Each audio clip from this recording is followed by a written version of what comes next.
Hi hello எல்லாருக்கும் வணக்கம். இந்த வீடியோ பதிவில் என்ன பார்க்க போகிறோன்னு பார்த்தீங்கன்னா, கெமிஸ்ட்ரியில் lesson number 7 acid base salt அமிலங்கள் காரங்கள் மற்றும் உப்புகளை பற்றி தான் நம்ம பார்க்க போகிறோம். ஸோ இந்த பகுதியில் அதாவது கிளாஸ் நம்பர் 7 பார்ட் நம்பர் 1ல் இன்றைக்கி அமிலங்களை பற்றியும் காரங்களை பற்றியும் நம்ம பார்க்க போகிறோம். ஸோ உப்புகள் வந்து நம்ம பார்ட் நம்பர் 2ல் வந்து நம்ம பார்க்கலாம். பிகாஸ் இது எல்லாத்தையுமே வந்து ஒரே கிளாஸில் எடுத்தோம் அப்படின்னா கண்டென்ட் வந்து ரொம்பவே பெருசாக இருக்கும். அதனால் ஸ்ப்ளிட் பண்ணி part number 1 and part number 2வாக நம்ம பார்த்துடலாம். ஸோ ஆசிட் அண்ட் பேஸ் சால்ட்டில் ஆசிடையும் பேசஸையும் பார்ட் நம்பர் 1லேயும் சால்ட்டை வந்து பார்ட் நம்பர் 2லேயும் நம்ம படிக்கலாம். ஓகேவா? ஸோ ப்ரீவியஸாக இதுக்கு முன்னாடி லெசன் நம்பர் 1ல் நம்ம என்ன பார்த்தோம்? மேட்டர் அண்ட் இட்ஸ் சரௌண்டிங்ஸ் வந்து நம்ம பார்த்தோம். லெசன் நம்பர் 2ல் நம்ம என்ன பார்த்தோன்னு பார்த்தீங்கன்னா அட்டாமிக் ஸ்ட்ரக்சர் வந்து கம்ப்ளீட் பண்ணோம். லெசன் நம்பர் 3ல் வந்து நம்ம என்ன பார்த்தோன்னு பார்த்தீங்கன்னா கெமிக்கல் பாண்டிங் கம்ப்ளீட் பண்ணோம். லெசன் நம்பர் 4ல் என்ன பார்த்தோன்னு பார்த்தீங்கன்னா கெமிக்கல் ரியாக்ஷன் வந்து கம்ப்ளீட் பண்ணோம். லெசன் நம்பர் 5 நம்மளோட புத்தகத்தில் வந்து பீரியாடிக் டேபிள் வந்து இருக்கும். பட் பீரியாடிக் டேபிள் வந்து நம்ம அப்லோட் பண்ணலை. பிகாஸ் என்சிஆர்டியில் பீரியாடிக் டேபிள் வந்து எடுத்துட்டாங்க அப்படின்றதுனால அந்த லெசனுக்கு மட்டும் நம்ம ஓல்டு வீடியோ வந்து நம்ம ரெஃபர் பண்ணிக்க சொல்லி நம்ம லிங்க்கை வந்து நம்ம குரூப்பில் வந்து ஷேர் பண்ணோம். போத் டெலகிராம் அண்ட் வாட்ஸ்அப்பில் வந்து நம்ம ஷேர் பண்ணியிருக்கோம். அதையும் நோட் பண்ணிக்கோங்க. ஸோ லெசன் நம்பர் 6 வந்து நம்ம என்ன பார்த்தோம்னு பார்த்தீங்கன்னா மெட்டல் அண்ட் நான் மெட்டலை வந்து நம்ம 2 பகுதியாக நம்ம பார்த்தோம். ஸோ மெட்டல் வந்து ஒரு கிளாஸில் பார்த்தோம், நான் மெட்டல் வந்து ஒரு கிளாஸில் வந்து பார்த்தோம். பிகாஸ் அது வந்து ரொம்ப எக்ஸாமுக்கு ரொம்ப முக்கியமான லெசன்றதுனால நம்ம பார்ட் பண்ணி நம்ம 2 பகுதிகளாக நம்ம படித்தோம். சேம் அதே போல் ஆசிட் பேஸ் சால்ட்டை வந்து நம்ம 2 பகுதிகளாக படிக்க போகிறோம். அதனால் வீடியோ ஸ்கிப் பண்ணாமல் எண்டு வரைக்கும் ஃபுல்லாக பாருங்கள். நெக்ஸ்ட்டு ப்ரீவியஸ் லெசன்லாம் பார்க்கல அப்படின்னா அந்த லெசனெல்லாம் பார்த்துக்கிட்டு படிச்சுக்கிட்டு அதை லேர்ன் பண்ணிவிட்டு அதுக்கப்புறம் ஆசிட் பேஸஸ் சால்ட் வந்து பார்க்க ஸ்டார்ட் பண்ணுங்கள். நெக்ஸ்ட்டு ஸ்க்ரீனில் தெரிகிற இந்த மெட்டீரியல் வந்து நம்ம சேல் பண்ணிகிட்ருக்கோம். இந்த மெட்டீரியல் உங்களுக்கு வேணும் அப்படின்னா 800 பே பண்ணிவிட்டு உங்களோட அட்ரஸ் சென்ட் பண்ணிங்கன்னா ஒரு 4 to 5 டேஸ்க்குள்ளே கொரியர் மூலமாக இந்த புத்தகத்தை நீங்கள் ரிசீவ் பண்ணிக்கலாம். இந்த மெட்டீரியல் உங்களுக்கு வேணும் அப்படின்னா ஸ்க்ரீனில் தெரிகிற இந்த நம்பருக்கு காண்டாக்ட் பண்ணி வாட்ஸ்அப் மூலமாக காண்டாக்ட் பண்ணி அக்சஸ் பண்ணிக்கலாம். நம்ம டைரெக்டாக வீடியோ பதிவை வந்து ஸ்டார்ட் பண்ணிடலாம். ஓகேவா? ஆசிட் பேஸ் பார்க்குறதுக்கு முன்னாடி ஃபஸ்ட்டு ஆசிட் பேஸ் நம்ம எங்கேருந்து ஸ்டார்ட் பண்ணுறோம்னு பார்த்தீங்கன்னா இண்டிகேட்டர்ஸ் நிறம் காட்டிகளில் இருந்து நம்ம ஸ்டார்ட் பண்ணுறோம். ஸோ இதை ஸ்டார்ட் பண்ணுறதுக்கு முன்னாடி சின்னதாக ஒரு பேசிக்கான விஷயம்லாம் நான் சொல்கிறேன். இப்போது உங்ககிட்ட லெமன் இருக்குது. ஓகேவா? ஸோ லெமன் நீங்கள் கையில் வச்சுருக்கீங்க. லெமனோட டேஸ்ட் வந்து என்ன டேஸ்ட் அப்படின்னு பார்த்தீங்கன்னா லெமனோட டேஸ்ட் வந்து சோர் டேஸ்ட், அதாவது புளிப்பு சுவையில் வந்து இருக்கும். அதே போல் உங்கள் கையில் ஆரஞ்சு வந்து இருக்குன்னு வச்சுப்போம். ஆரஞ்சோட டேஸ்ட் என்னென்னு பார்த்தீங்கன்னா அதுவும் சோறு தான். ஓகேவா? சோர் அப்படின்னா புளிப்பு சுவை. ஃபார் எக்ஸாம்பிளுக்கு உங்ககிட்ட வினீகர் இருக்குதுன்னு வச்சுப்போம்.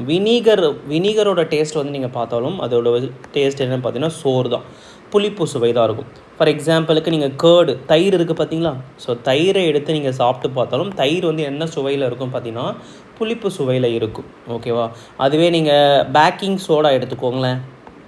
பேக்கிங் சோடா அப்படின்னா நம்ம வீட்டில் ஆப்ப சோடா சொல்லுவீங்க பார்த்துருக்கீங்களா? கேக் செய்கிறதுக்கு, ஆப்பம் செய்கிறதுக்கு, ஏதாவது ஒரு பொருள் வந்து நல்லா புசு புசுன்னு வர்றதுக்கு நம்ம பேக்கிங் சோடா வந்து குக்கிங்கில் வந்து ஆட் பண்ணும். ஓகேவா? ஸோ பேக்கிங் சோடாவோட டேஸ்ட் என்னன்னு பார்த்தீங்கன்னா பிட்டர், கசப்பாக இருக்கும். ஓகேவா? இப்போது நீங்கள் லெமன் எடுத்துக்கிட்டாலும் சரி, ஆரஞ்சு எடுத்துக்கிட்டாலும் சரி, வினிகர் எடுத்துக்கிட்டாலும் சரி, கர்ட் எடுத்துக்கிட்டாலும் சரி, இதோட சுவை என்னென்னு பார்த்தீங்கன்னா புளிப்பு சுவை தான். ஓகேவா? ஸோ இது அப்படியே இருக்கட்டும். இப்போது ஆசிடுன்னு ஒன்று இருக்குது, பேஸுன்னு ஒன்று இருக்குது. ஸோ நேச்சராக ஆசிடோ இதை வந்து அமிலம்னு சொல்லுவாங்க, இதை வந்து காரம்னு சொல்லுவாங்க. நேச்சராக அமிலத்தோடைய சுவை என்னென்னு பார்த்தீங்கன்னா சோறுங்க, அதாவது புளிப்பு சுவை. பேஸோட சுவை என்னென்னு பார்த்தீங்கன்னா பிட்டர், கசப்பான சுவை. ஓகேவா? நேச்சராகவே ஒரு அமிலத்தோட சுவை என்னென்னு பார்த்தீங்கன்னா புளிப்பு சுவை தான். காரத்தோட அதாவது பேஸோட சுவை என்னென்னு பார்த்தீங்கன்னா பிட்டர், கசப்பு சுவை தான். ஓகேவா? இப்போ இங்கே வாங்க. இப்போ லெமன் வந்து புளிப்பாக இருக்குது, ஆரஞ்சு வந்து புளிப்பாக இருக்குது, வினிகர் வந்து புளிப்பாக இருக்குது, கர்ட் வந்து புளிப்பாக இருக்குது. இது எல்லாமே இன்னும் நிறைய பொருட்கள் இருக்குது. எல்லா பொருளுமே நம்ம சாப்பிடக்கூடிய எல்லா பொருளுமே ஏதோ ஒரு சுவையில் தான் இருக்கும். சாப்பிடக்கூடாத பொருட்களும் ஏதோ ஒரு டேஸ்ட்டில் இருக்க தான் போகுது. ஓகேவா? ஸோ இப்போ இந்த 4 பொருளும் புளிப்பாக இருக்கிறதுக்கு கண்டிப்பாக இந்த 4த்துல ஏதோ ஒரு பொருள் காமனாக இருக்குன்றத நம்ம புரிஞ்சுக்கலாமா? கண்டிப்பாக இந்த லெமன், ஆரஞ்சு, கர்டு, வினிகரில் ஏதோ ஒரு பொருள் வந்து காமனாக இருக்குன்றதுனால தான் இந்த 4மே வந்து புளிப்பாக இருக்குது. ஓகேவா? அப்போ இங்கே பார்த்தீங்கன்னா ஆசிடோட சுவை வந்து புளிப்பாக இருக்குது. அப்போ இந்த 4த்துலேயும் காமனாக இருக்கக்கூடிய பொருள் என்னென்னு பார்த்தீங்கன்னா இந்த 4த்துலேயும் ஏதோ ஒரு ஆசிட் வந்து காமனாக இருக்குன்றதை நம்ம புரிஞ்சுக்கலாம். ஓகேவா? ஸோ இப்போது அடுத்தது இது வந்து ஆசிட் பேஸோடைய ஒரு மிகப்பெரிய டிஃப்ரென்ஸ். இதுதான் முதல் டிஃப்ரென்ஸும் கூட. ஆசிடுக்கும் பேஸுக்கும் இடைப்பட்ட வித்தியாசம் என்னென்னு பார்த்தீங்கன்னா ஆசிட் வந்து புளிப்பு சுவையில் இருக்கும், பேஸ் வந்து கார சுவையில் இருக்கும். இது வந்து ஃபஸ்ட்டு டிஃப்ரென்ஸு. ரெண்டாவது டிஃப்ரென்ஸ் என்ன அப்படின்னு பார்த்தீங்கன்னா ஆசிடோடைய டச் சென்சேஷன். ஓகே, ஆசிட் பேஸோடைய டச் சென்சேஷன் பார்த்தீங்கன்னா ஆசிட் வந்து ரொம்பவே சென்சிட்டிவாக இருக்கும். உங்களால் கையால் வந்து இப்போ ஒரு ஸ்ட்ராங் ஆசிட்லாம் நீங்கள் பார்த்தீங்கன்னா உங்களால் கையால் தொடவே முடியாது. ஸோ கையால் தொட்டிங்க அப்படின்னா உங்களுக்கு என்ன ஏற்படும்? இரிட்டேஷன்ஸ் ஏற்படலாம். அதுக்கப்புறம் ஸ்டிங்கிங் அப்படின்னா கொடைச்சல், ஒரு மாதிரி கொடையிற மாதிரி இருக்கும். இதுதான் வந்து ஆசிடோடைய டச் சென்சேஷன். ஓகேவா? அதுவே நீங்கள் பேஸ் வந்து நீங்கள் தொட்டு பார்த்தீங்க அப்படின்னா பேஸ் வந்து உங்களுக்கு வந்து ஒரு மாதிரி சோப்பி நேச்சரில் இருக்கும். சோப்பினா ஒரு மாரி வழவழ, ஒரு மாதிரி குழன்னு இருக்கும், இல்லைனா வந்து வழவழப்பாக இருக்கும். ஓகே, ஸ்லிப்பரி நேச்சர், வழுக்கக்கூடிய தன்மையில் வந்து இருக்கும். ஓகேவா? ஸோ இதோட டச்சு சென்சேஷன் பார்த்திங்கன்னா ரொம்ப இரிட்டேஷனாக இருக்கும். அதாவது எரிச்சலை உண்டு பண்ணும், இல்லைனா வந்து குடைச்சலை வந்து உண்டு பண்ணும். ஓகே, பேஸ் பார்த்திங்கன்னா உங்களுக்கு வந்து தொட்டாலே வந்து வழவழப்பாக ஒரு மாதிரி ஸ்லிப்பரி அப்படின்னா வழுக்கக்கூடிய தன்மையில் வந்து இருக்கும். ஓகேவா? ஸோ இப்போது நான் 2 சொல்லிட்டேன். ஆசிட் பேஸோடைய 2 மிக முக்கியமான டிஃப்ரென்ஸ் வந்து நான் சொல்லித்தந்தேன். ஆசிட் வந்து புளிப்பாக இருக்கும், பேஸ் வந்து கசப்பாக இருக்கும். ஆசிட் வந்து தொட்டு பார்க்குறதுக்கு வந்து ஒரு மாதிரி தொட்டு பார்த்தீங்க அப்படின்னா ஒரு மாதிரி எரிச்சலை உண்டு பண்ணும், இரிட்டேஷன்ஸை உண்டு பண்ணும், சென்சிட்டிவாக இருக்கும். ஸ்ட்ராங் ஆசிட்லாம் பார்த்தீங்கன்னா டேரெக்டாக உங்களால் கையால் தொட முடியாது. பேஸ் பார்த்தீங்கன்னா சோப்பி நேச்சரில் இருக்கும், இல்லைனா வந்து இந்த நேச்சரில் இருக்கும். இதில் ஸ்லிப்பரி, வழுக்கக்கூடிய நேச்சரில் வந்து இருக்கும். ஓகேவா? இப்போ உங்ககிட்ட வந்து ஒரு சொல்யூஷன் வந்து கொடுக்குறாங்க. ஓகே, ஒரு சொல்யூஷன் வந்து கொடுக்குறாங்க. இது வந்து ஒரு ஆசிடோ இல்லை பேஸோ கொடுக்குறாங்கன்னு வச்சுக்கோங்களேன். ஸோ இது வந்து ஆசிடா பேஸான்னு எப்படி கண்டுபிடிப்பீங்க? நம்மளால் வாயால் சுவைச்சு பார்க்க முடியும். ஆசிட்லாம் பார்த்திங்கன்னா ரொம்ப ஸ்ட்ராங்கான ஆசிடும் இருக்கும், டைல்யூட் ஆசிடும் இருக்கும். நம்மளால் என்ன பண்ண முடியாது? தொட்டும் பார்க்க முடியாது, டேஸ்ட் பண்ணியும் நம்மளால் பார்க்க முடியாது. ஏன்னா ஆசிட் வந்து ஸ்ட்ராங் இரிட்டேஷன்ஸ் வந்து இருக்கும். ஓகே, அதில் எல்லாமே ஒரு கெமிக்கல் தானே, அதை நம்மளால் டேஸ்ட்டே பண்ண முடியாது, தொட்டு பார்க்குறதும் கடினமாக இருக்கும். ஸோ இந்த மாதிரி ஒரு கேஸுக்கு தான் நம்ம என்ன பயன்படுத்துகிறோம்? இண்டிகேட்டர்ஸை வந்து பயன்படுத்துகிறோம். ஓகேவா? ஸோ இண்டிகேட்டர்ஸ் அப்படின்னா ஏதோ ஒரு சப்ஸ்டன்ஸ் வந்து ஓகே கலர் சேஞ்ச் மூலமாக அது ஆசிடா பேஸான்றதை நமக்கு சொல்லித்தரும். ஓகே, அதுக்கு பேர் தான் நிறங்காட்டிகள், இண்டிகேட்டர்னு சொல்லுவாங்க. நிறங்காட்டிகள் நிறம் மாற்றத்தின் மூலம் கரைசலின் அமில மற்றும் காரத்தன்மையை குறிக்கும் பொருட்கள். ஏதோ ஒரு சப்ஸ்டன்ஸு, ஓகேவா? ஸோ அந்த சப்ஸ்டன்ஸில் ஆசிடை கொண்டு போய் போடுறீங்க, இல்லை பேஸை கொண்டு போய் வைக்கிறீங்க அப்படின்னா அந்த சப்ஸ்டன்ஸோட கலர் வந்து சேஞ்ச் ஆகிறது மூலமாக ஒரு சில கலர்ஸ்லாம் இருக்குது, அதை நம்ம பின்னாடி டீட்டெயில்டாக பார்க்கலாம். கலர் சேஞ்சஸ் மூலமாக இதுதான் ஆசிட், இதுதான் பேஸ் அப்படின்றத நமக்கு சொல்லித்தரும். ஓகேவா? ஸோ இதில் 3 வகையான இண்டிகேட்டர்ஸ் வந்து இருக்குங்க. ஒன்று வந்து நேச்சுரல் இண்டிகேட்டர்ஸ், இயற்கை நிறங்காட்டிகள் அப்படின்னு சொல்லுவோம். இன்னொன்று வந்து ஆல் ஃபேக்ட்ரி இண்டிகேட்டர்ஸ் அப்படின்னு சொல்லுவோம். வாசனை மூலமாக நமக்கு வந்து என்ன பண்ணும்? நமக்கு வந்து ஆசிடா பேஸான்னு சொல்லித்தரும். அடுத்தது 3வது என்னென்னு பார்த்தீங்கன்னா சிந்தட்டிக் இண்டிகேட்டர்ஸ்னு சொல்லுவாங்க. செயற்கை நிறங்காட்டிகள் அப்படின்னு சொல்லுவாங்க. செயற்கை நிறங்காட்டிகள் அப்படின்னா நேச்சுராக நமக்கு கிடைக்காம செயற்கையாக நம்மளாக கண்டுபிடிச்சி வச்சுருக்கோம் ஆசிட் பேஸை வந்து நம்ம கண்டுபிடிக்கிறதுக்காக. ஓகேவா? ஸோ அதெல்லாம் முதல்ல நம்ம நேச்சுரல் இண்டிகேட்டரை பற்றி நம்ம படிக்க போகிறோம். Indicators that obtained from natural source are called natural indicator. அதாவது நேச்சுரல் சோர்ஸ்லேருந்து கிடைக்கக்கூடிய இண்டிகேட்டரை நம்ம என்ன சொல்கிறோம்? நேச்சுரல் இண்டிகேட்டர்னு சொல்கிறோம். எக்ஸாம்பிள் என்னென்னு பார்த்தீங்கன்னா லிட்மஸ்ஸு, டர்மரிக்னா மஞ்சள். ஓகேவா? லிட்மஸ் என்பது ஒரு உயிரினம். ஓகேவா? அதை நான் சொல்கிறேன் என்னென்னு. அதுக்கப்புறம் ரெட் கேபேஜ், சிகப்பு கோஸ் அப்படின்னு. இது வந்து நம்மளோட நார்த்து சைட்லலாம் இது அதிகமாக கிடைக்கும், நம்மளோட சைடில் இது கிடைக்காது. ரெட் கேபேஜ் அப்படின்னு சொல்லுவாங்க. அதுக்கப்புறம் சைனா ரோஸ் அப்படின்னா செம்பருத்தி வகை, செம்பருத்தி பூ இருக்குது பார்த்தீங்களா, அதை தான் நம்ம சைனா ரோஸ் அப்படின்னு நம்ம சொல்லும். ஓகேவா? இது எல்லாமே வந்து some commonly used natural indicator, இயற்கை நிறங்காட்டிகளாக பயன்படுத்தக்கூடிய இண்டிகேட்டர்ஸ் எதுன்னு உங்ககிட்ட கொஷின். இண்டிகேட்டர் அப்படின்னாலே என்ன? ஒரு சொல்யூஷன் உங்ககிட்ட கொடுக்குறாங்க, இல்லை ஒரு பொருள் உங்ககிட்ட கொடுக்குறாங்க அப்படின்னா அது வந்து ஆசிடாக பேஸான்னு கண்டுபிடிக்கிறதுக்கு நம்ம பயன்படுத்தக்கூடிய சப்ஸ்டன்ஸை தான் நிறங்காட்டிகள் இண்டிகேட்டர்னு நம்ம சொல்கிறோம். இண்டிகேட்டர் 3 வகைப்படும். ஒன்று நேச்சுரல் இண்டிகேட்டர், நம்ம நேச்சுரல் சோர்ஸ்லேருந்து கிடைக்கிறதுனால அதை வந்து நேச்சுரல் இண்டிகேட்டர் அப்படின்னு நம்ம சொல்கிறோம். அடுத்தது சிந்தட்டிக் இண்டிகேட்டர்னு ஒன்று இருக்குது. நேச்சுரலில் இருந்து கிடைக்காம நம்ம உருவாக்கக்கூடிய இண்டிகேட்டர்ஸ் வந்து சிந்தட்டிக் இண்டிகேட்டர்ஸ்னு நம்ம சொல்கிறோம், செயற்கை நிறம் காட்டிகள். இது இல்லாமல் ஆல்ஃபேக்டரி இண்டிகேட்டர்ஸ்னு ஒன்று இருக்குது. ஓகே, அதை நம்ம பின்னாடி வந்து படிக்கலாம். வாசனை மூலமாக கொடுக்கப்பட்ட சொல்யூஷன் வந்து ஆசிடா பேஸான்னு சொல்கிறது வந்து ஆல்ஃபேக்டரி இண்டிகேட்டர், வாசனை நிறம் காட்டிகள் அப்படின்னு நம்ம சொல்லலாம். ஓகேவா? ஸோ ஆல்ஃபேக்டரி இண்டிகேட்டர் வாசனை குறிகாட்டிகள், இண்டிகேட்டர் அப்படின்னா குறிகாட்டிகள். ஓகே, இப்போ அடுத்தது பாருங்கள், கொஷின் கேட்பாங்க. நேச்சுரல் இண்டிகேட்டர்ஸ்க்கு எக்ஸாம்பிள் ஒரு 4 ஆப்ஷன்ஸ் கொடுத்துட்டு கீழ்கண்டவற்றில் எது வந்து நேச்சுரல் இண்டிகேட்டர் கிடையாதுன்னு கேட்பாங்க. அப்போது நேச்சுரல் இண்டிகேட்டரை பற்றி கண்டிப்பாக தெரிஞ்சு வச்சுக்கோங்க. லிட்மஸ் பேப்பர், அதாவது லிட்மஸ் காமனாக லிட்மஸ்ன்னு வச்சுக்கோங்க. ஏன்னா லிட்மஸ் சொல்யூஷன் ஒன்று இருக்குது, லிட்மஸ் பேப்பர்னு ஒன்று இருக்குது, அதை நம்ம டீட்டெயில்டாக பார்க்கலாம். லிட்மஸ்ஸு, அடுத்தது டர்மரிக்கு, அதுக்கப்புறம் ரெட் கேபேஜ், அதுக்கப்புறம் சைனா ரோஸ், இது எல்லாமே வந்து நம்ம காமனாக யூஸ் பண்ணக்கூடிய இயற்கை நிறங்காட்டிகள். இதில் முதல்ல நம்ம லிட்மஸை பற்றி படிக்கலாங்க. ஸோ இந்த லிட்மஸ் வந்து எங்கேருந்து எடுக்கப்படுகிறது அப்படின்னு பார்த்தீங்கன்னா லைக்கன்ஸ் எனப்படுகின்ற ஒரு இருவாழ் உயிரினிலிருந்து நம்ம எடுக்கப்படுகிறது. இந்த லைக்கன்ஸை பற்றி நம்ம ஆல்ரெடி நம்ம படிச்சிருப்போம், பாட்னியில் நம்ம படிச்சிருப்போம். ஓகேவா?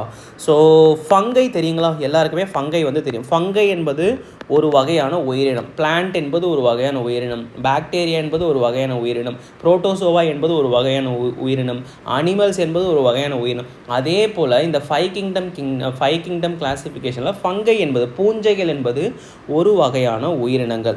ஸோ இந்த பூஞ்சையால் என்ன பண்ண முடியாது அப்படின்னு பார்த்தீங்கன்னா ஃபோட்டோசிந்தசிஸ் வந்து பண்ண முடியாதுங்க. அதாவது ஃபோட்டோசிந்தசிஸ் மூலமாக உணவை வந்து தனக்குத்தானே தயார் செஞ்சுக்க முடியாது, ஃபங்கையால் பண்ண முடியாது.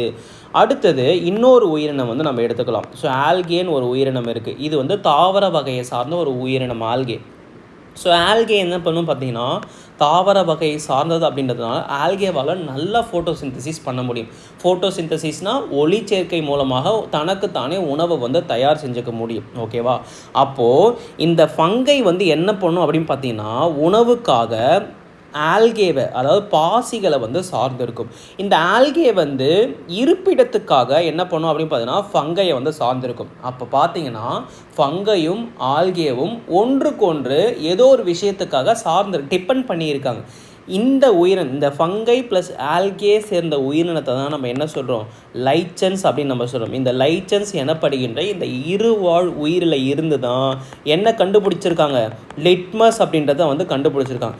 இப்போது இந்த லிட்மஸோட சொல்யூஷன் இருக்குது பார்த்தீங்களா, இந்த லிட்மஸோடைய சொல்யூஷன் இருக்குது பார்த்தீங்களா, இந்த சொல்யூஷன் வந்து நேச்சுரல் கலர் வந்து என்னென்னு கேட்பாங்க. இந்த சொல்யூஷனுடைய நேச்சுரல் கலர் என்னென்னு பார்த்தீங்கன்னா பர்பிள் கலருங்க. ஓகேவா? ஸோ இப்போ இந்த லிட்மஸ் சொல்யூஷனுடைய இந்த சொல்யூஷனை வந்து நம்ம ஈஸியாக எங்கேயுமே கேரி பண்ணிட்டு போக முடியாது. ஓகேவா? அடுத்தது இதில் இன்னொரு ட்ராபேக் என்ன அப்படின்னு பார்த்தீங்கன்னா இப்போது இந்த லிட்மஸ் சொல்யூஷன் இருக்குது பார்த்தீங்களா. ஸோ நான் சொல்கிறது லிட்மஸ்லேருந்து லிட்மஸ் கரைசல் வந்து நீங்கள் எடுத்துக்கிட்டீங்க. இந்த லிட்மஸ் கரைசலோடைய நேச்சுரல் கலர் என்னென்னு பார்த்தீங்கன்னா பர்பிள். இதோட ட்ராபேக் என்ன அப்படின்னு பார்த்தீங்கன்னா இந்த லிட்மஸ் சொல்யூஷனுடைய நேச்சுரல் கலர் வந்து பர்பிளுங்களா. இப்போது இதை எடுத்துகிட்டு போயிட்டு நீங்கள் ஒரு ஆசிடில் நீங்கள் போடுறீங்க அப்படின்னா, ஆசிடில் எடுத்துகிட்டு போயிட்டு இந்த லிட்மஸ் சொல்யூஷனை நீங்கள் போடுறீங்க அப்படின்னா இந்த ஆசிட் வந்து உங்களுக்கு என்னவா மாறும் அப்படின்னு பார்த்தீங்கன்னா ரெட் கலரில் வந்து மாறுங்க. ஓகே, ஆசிட் வந்து ரெட் கலரில் வந்து மாறும். இந்த பர்பிள் கலர் என்பது ரெட் கலராக மாறும். அகைன் வந்து இந்த ரெட் கலர் சொல்யூஷனை எடுத்துகிட்டு போயிட்டு தான் நீங்கள் பேஸில் வந்து போட முடியும். பேஸில் போட்டால் அது வந்து உங்களுக்கு என்னவா மாறும் அப்படின்னு பார்த்தீங்கன்னா ப்ளூ கலராக மாறும். நான் சொல்கிறத கிளியராக புரிஞ்சுக்கோங்க. லிட்மஸ் சொல்யூஷனுக்கும் லிட்மஸ் பேப்பருக்கும் என்ன வித்தியாசம், ஏன் வந்து லிட்மஸ் சொல்யூஷனுக்கு பதிலாக அதிகமாக நம்ம லிட்மஸ் பேப்பரை பயன்படுத்தணும் அப்படின்னு பார்த்தீங்கன்னா முதல் ட்ராபேக் இது லிக்விடாக இருக்குது. லிக்விடை வந்து நம்ம ஈஸியாக எங்கேயுமே கேரி பண்ணிட்டு போக முடியாது. ஓகே, அதுவே லிட்மஸ் பேப்பர் உங்ககிட்ட இருக்குது அப்படின்னா நம்ம ஈஸியாக பாக்கெட்டில் வச்சு கூட நம்மளால் கேரி பண்ணி எடுத்துகிட்டு போக முடியும். ஓகேவா? ஸோ இது முதல் ட்ராபேக். ரெண்டாவது ட்ராபேக் என்ன அப்படின்னு பார்த்தீங்கன்னா லிட்மஸ் சொல்யூஷன் ஒரே ஒரு கலர் தாங்க. அது வந்து ப்ளூ கலர் ரெட் கலர்லாம் வராது, அது ஒரே கலர் தான், பர்பிள். ஓகேவா? அந்த லிட்மஸ் சொல்யூஷனை எடுத்துகிட்டு போயிட்டு நீங்கள் ஆசிடில் போடுறீங்க அப்படின்னா ஆசிடோட கலர் வந்து ரெட்டாக மாறுது அப்படின்னா இப்போ ஒரு சொல்யூஷனில் போய் நீங்கள் லிட்மஸ் சொல்யூஷன் வந்து போடுறீங்க, லிட்மஸ் சொல்யூஷனோட கலர் பர்பிள், அந்த சொல்யூஷன் வந்து உங்களுக்கு ரெட்டாக மாறுது அப்படின்னா அப்போ கொடுக்கப்பட்ட சொல்யூஷன் என்னன்னு சொல்லிடலாம், ஆசிட்னு சொல்லிடலாம். இப்போ அந்த ஆசிடோட சொல்யூஷன் வந்து உங்களுக்கு ரெட் கலரில் மாறிச்சு பார்த்தீங்களா, அந்த ரெட் கலர் சொல்யூஷனில் தான் உங்களால் என்ன பண்ண முடியும், பேஸோட டெஸ்ட்டை வந்து எடுக்க முடியும். அதில் எடுத்துகிட்டு போய்ட்டு நீங்கள் பேஸ் வந்து நீங்கள் கலந்தீங்க அப்படின்னா பேஸோட கலர் உங்களுக்கு என்னவா கிடைக்கும், ப்ளூ கலராக வந்து கிடைக்கும். ஸோ இதை தான் என்ன சொல்கிறாங்க, லிட்மஸ் சொல்யூஷன். லிட்மஸோடைய நேச்சுரல் கலர் பர்பிள். இதுக்கு பதிலாக இந்த 2 ட்ராபேக்குனால தான் நம்ம என்ன பண்ணுறோம், லிட்மஸ் பேப்பரை வந்து நம்ம பயன்படுத்துகிறோம். ஓகே, லிட்மஸ் கலர் வந்து 2 பேப்பரில் வந்து வருது. ஒன்று வந்து ப்ளூ கலரு, இன்னொன்று வந்து ரெட் கலரு. ஓகேவா. ஸோ இப்போ பார்த்தீங்கன்னா உங்ககிட்ட 2 சொல்யூஷன் இருக்குங்க. இது வந்து ஒரு சொல்யூஷனு, இது வந்து ஒரு சொல்யூஷனு. இப்போ இந்த சொல்யூஷனில் நான் என்ன பண்ணுறேன் அப்படின்னு பார்த்தீங்கன்னா ஒரு லிட்மஸ் பேப்பரை வந்து நான் போடுறேன். ஸோ லிட்மஸ் நான் என்ன பண்ணுறேன், இந்த இடத்துல வந்து நான் ப்ளூ கலர் லிட்மஸ் வந்து நான் பயன்படுத்துகிறேன். ப்ளூ கலர் லிட்மஸ் வந்து நீங்கள் பயன்படுத்தினீங்க அப்படின்னா இந்த சொல்யூஷனில் இந்த லிட்மஸ் வந்து இது வந்து ப்ளூ கலரில் இருக்குது. ஓகேவா. ஸோ இது வந்து என்ன ப்ளூ, இது வந்து ப்ளூ கலரில் இருக்குது. இந்த வாட்டரில் முக்கின பகுதி மட்டும் உங்களுக்கு என்னவா மாறிடும் அப்படின்னு பார்த்தீங்கன்னா ரெட் கலரில் மாறிடுங்க. இந்த வாட்டரில் முக்கின பகுதி மட்டும் ரெட் கலரில் மாறிடும். இது எதை வந்து இண்டிகேட் பண்ணுது அப்படின்னு பார்த்தீங்கன்னா கொடுக்கப்பட்ட சொல்யூஷன் வந்து என்னன்னு சொல்லுதுன்னு பார்த்தீங்கன்னா ஆசிட்னு சொல்லுதுங்க. அதே போல் ஒரு லிட்மஸ் பேப்பர் எடுத்து இந்த சொல்யூஷனில் வந்து போடுறீங்க.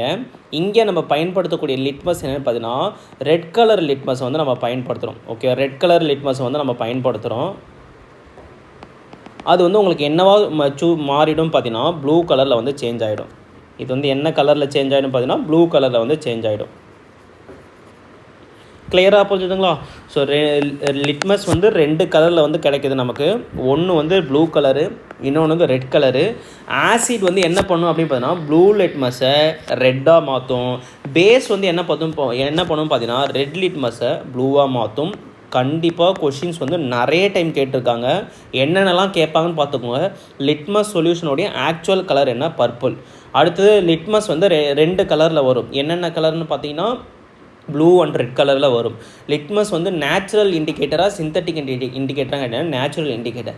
இப்போது ஆசிடில் எடுத்துகிட்டு போய்ட்டு நீங்கள் ப்ளூ லிட்மஸை வச்சிங்க அப்படின்னா ப்ளூ லிட்மஸ் வந்து ரெட்டாக மாறும். அதே போல் பேஸில் எடுத்துகிட்டு போய்ட்டு நீங்கள் ரெட் லிட்மஸை நீங்கள் பேப்பர் வைக்கிறீங்க அப்படின்னா அது வந்து என்னவாக மாறும், ரெட்டு வந்து உங்களுக்கு ப்ளூவாக மாறும். ஸோ இந்த கலர் இண்டிகேஷனை பற்றி கண்டிப்பாக கேட்பாங்க. ஸோ 2வது நேச்சுரல் இண்டிகேட்டர் என்னென்னு பார்த்தீங்கன்னா டர்மரிக்குங்க. மஞ்சள் இருக்குது பார்த்தீங்களா. ஸோ மஞ்சள் வந்து ஒரு நேச்சுரல் இண்டிகேட்டர். இயற்கையில் ஆசிடா பேஸான்னு கண்டுபிடிக்கக்கூடிய ஒரு இயற்கை நிறம் காட்டி. இதோட ஆக்சுவல் கலர் என்ன, டர்மரிக்கோட ஆக்சுவல் கலர் என்னன்னு பார்த்தீங்கன்னா எல்லோ. இதையும் கொஷினில் கேட்பாங்க. ஆக்சுவல் கலர் என்ன, அது ஆசிட் பேஸில் என்ன மாதிரியான கலர் சேஞ்ச் பண்ணுதுன்றதை தெரிஞ்சு வச்சுக்கணும். ஓகேவா. இப்போ ஒரு டர்மரிக் சொல்யூஷன் நீங்கள் எடுத்துக்கிறீங்க. ஓகே, இல்லைனா டர்மரிக் பேப்பர் வந்து நீங்கள் எடுத்துக்கிறீங்க. அது வந்து நீங்கள் என்ன பண்ணுறீங்க அப்படின்னு பார்த்தீங்கன்னா ஆசிடில் வந்து நீங்கள் போடுறீங்க அப்படின்னா ஆசிட் வந்து எந்த ஒரு சேஞ்சஸையுமே தராது. No changes. ஆசிட் வந்து அந்த டர்மரிக் வந்து இப்போ டர்மரிக் பேப்பரை போடுறீங்க இல்லைனா டர்மரிக்கை வந்து இந்த சொல்யூஷனில் நீங்கள் கலக்கிறீங்க அப்படின்னா இந்த ஆசிட் வந்து ஸ்டார்டிங்கில் என்ன கலர் இருந்துச்சோ அதே கலரில் தான் இருக்கும். ஓகே, எந்த ஒரு சேஞ்சஸுமே கொடுக்காது. அதுவே வந்து பேஸில் எடுத்துகிட்டு போய்ட்டு ஒரு டர்மரிக்கை வந்து நீங்கள் ஆட் பண்ணுறீங்க அப்படின்னா இல்லைனா டர்மரிக் பேப்பர் வந்து நீங்கள் ஆட் பண்ணுறீங்க அப்படின்னா இந்த டர்மரிக் பேப்பர் வந்து உங்களுக்கு என்னவா மாறும்னு பார்த்தீங்கன்னா ரெட்டிஷ் ப்ரௌன் கலரில் வந்து மாறும். ஸோ ரெட்டிஷ் ப்ரௌன் கலரில் வந்து மாறும். இல்லைனா ரெட்டுன்னு ஞாபகம் வச்சுக்கோங்க. ரெட்டிஷ் ப்ரௌன் தான் ஆக்சுவல் கரெக்டான ஆன்சர். இல்லைனா ரெட் கலரில் வந்து மாறும். ஓகேவா. ஸோ லிட்மஸ் வந்து ப்ளூ லிட்மஸை ரெட்டாக மாற்றுறது வந்து ஆசிடு. அதே போல் வந்து ரெட் லிட்மஸை ப்ளூவாக மாற்றுறது வந்து பேஸு. இது வந்து லிட்மஸுக்கு படித்த கண்டிஷன். அதே போல் டர்மரிக்கோட ஆக்சுவல் கலர் வந்து எல்லோ. ஆசிடில் டர்மரிக் வந்து எந்த ஒரு சேஞ்சஸையுமே கொடுக்காது. ஆனால் பேஸில் டர்மரிக் வந்து எல்லோ கலராக இருக்கக்கூடிய டர்மரிக் வந்து என்ன கலரில் மாறுமா, ரெட்டிஷ் ப்ரௌன் கலரில் மாறும். ஓகேவா. ஸோ இதை பார்த்து வச்சுக்கோங்க. அடுத்தது 3வது இண்டிகேட்டர் என்னென்னு பார்த்தீங்கன்னா ரெட் கேபேஜுங்க. ரெட் கேபேஜ் அப்படின்னா சிகப்பு முட்டைக்கோஸ் அப்படின்னு சொல்லுவாங்க. இது நம்ம சைட்லலாம் அதிகமாக கிடைக்காது.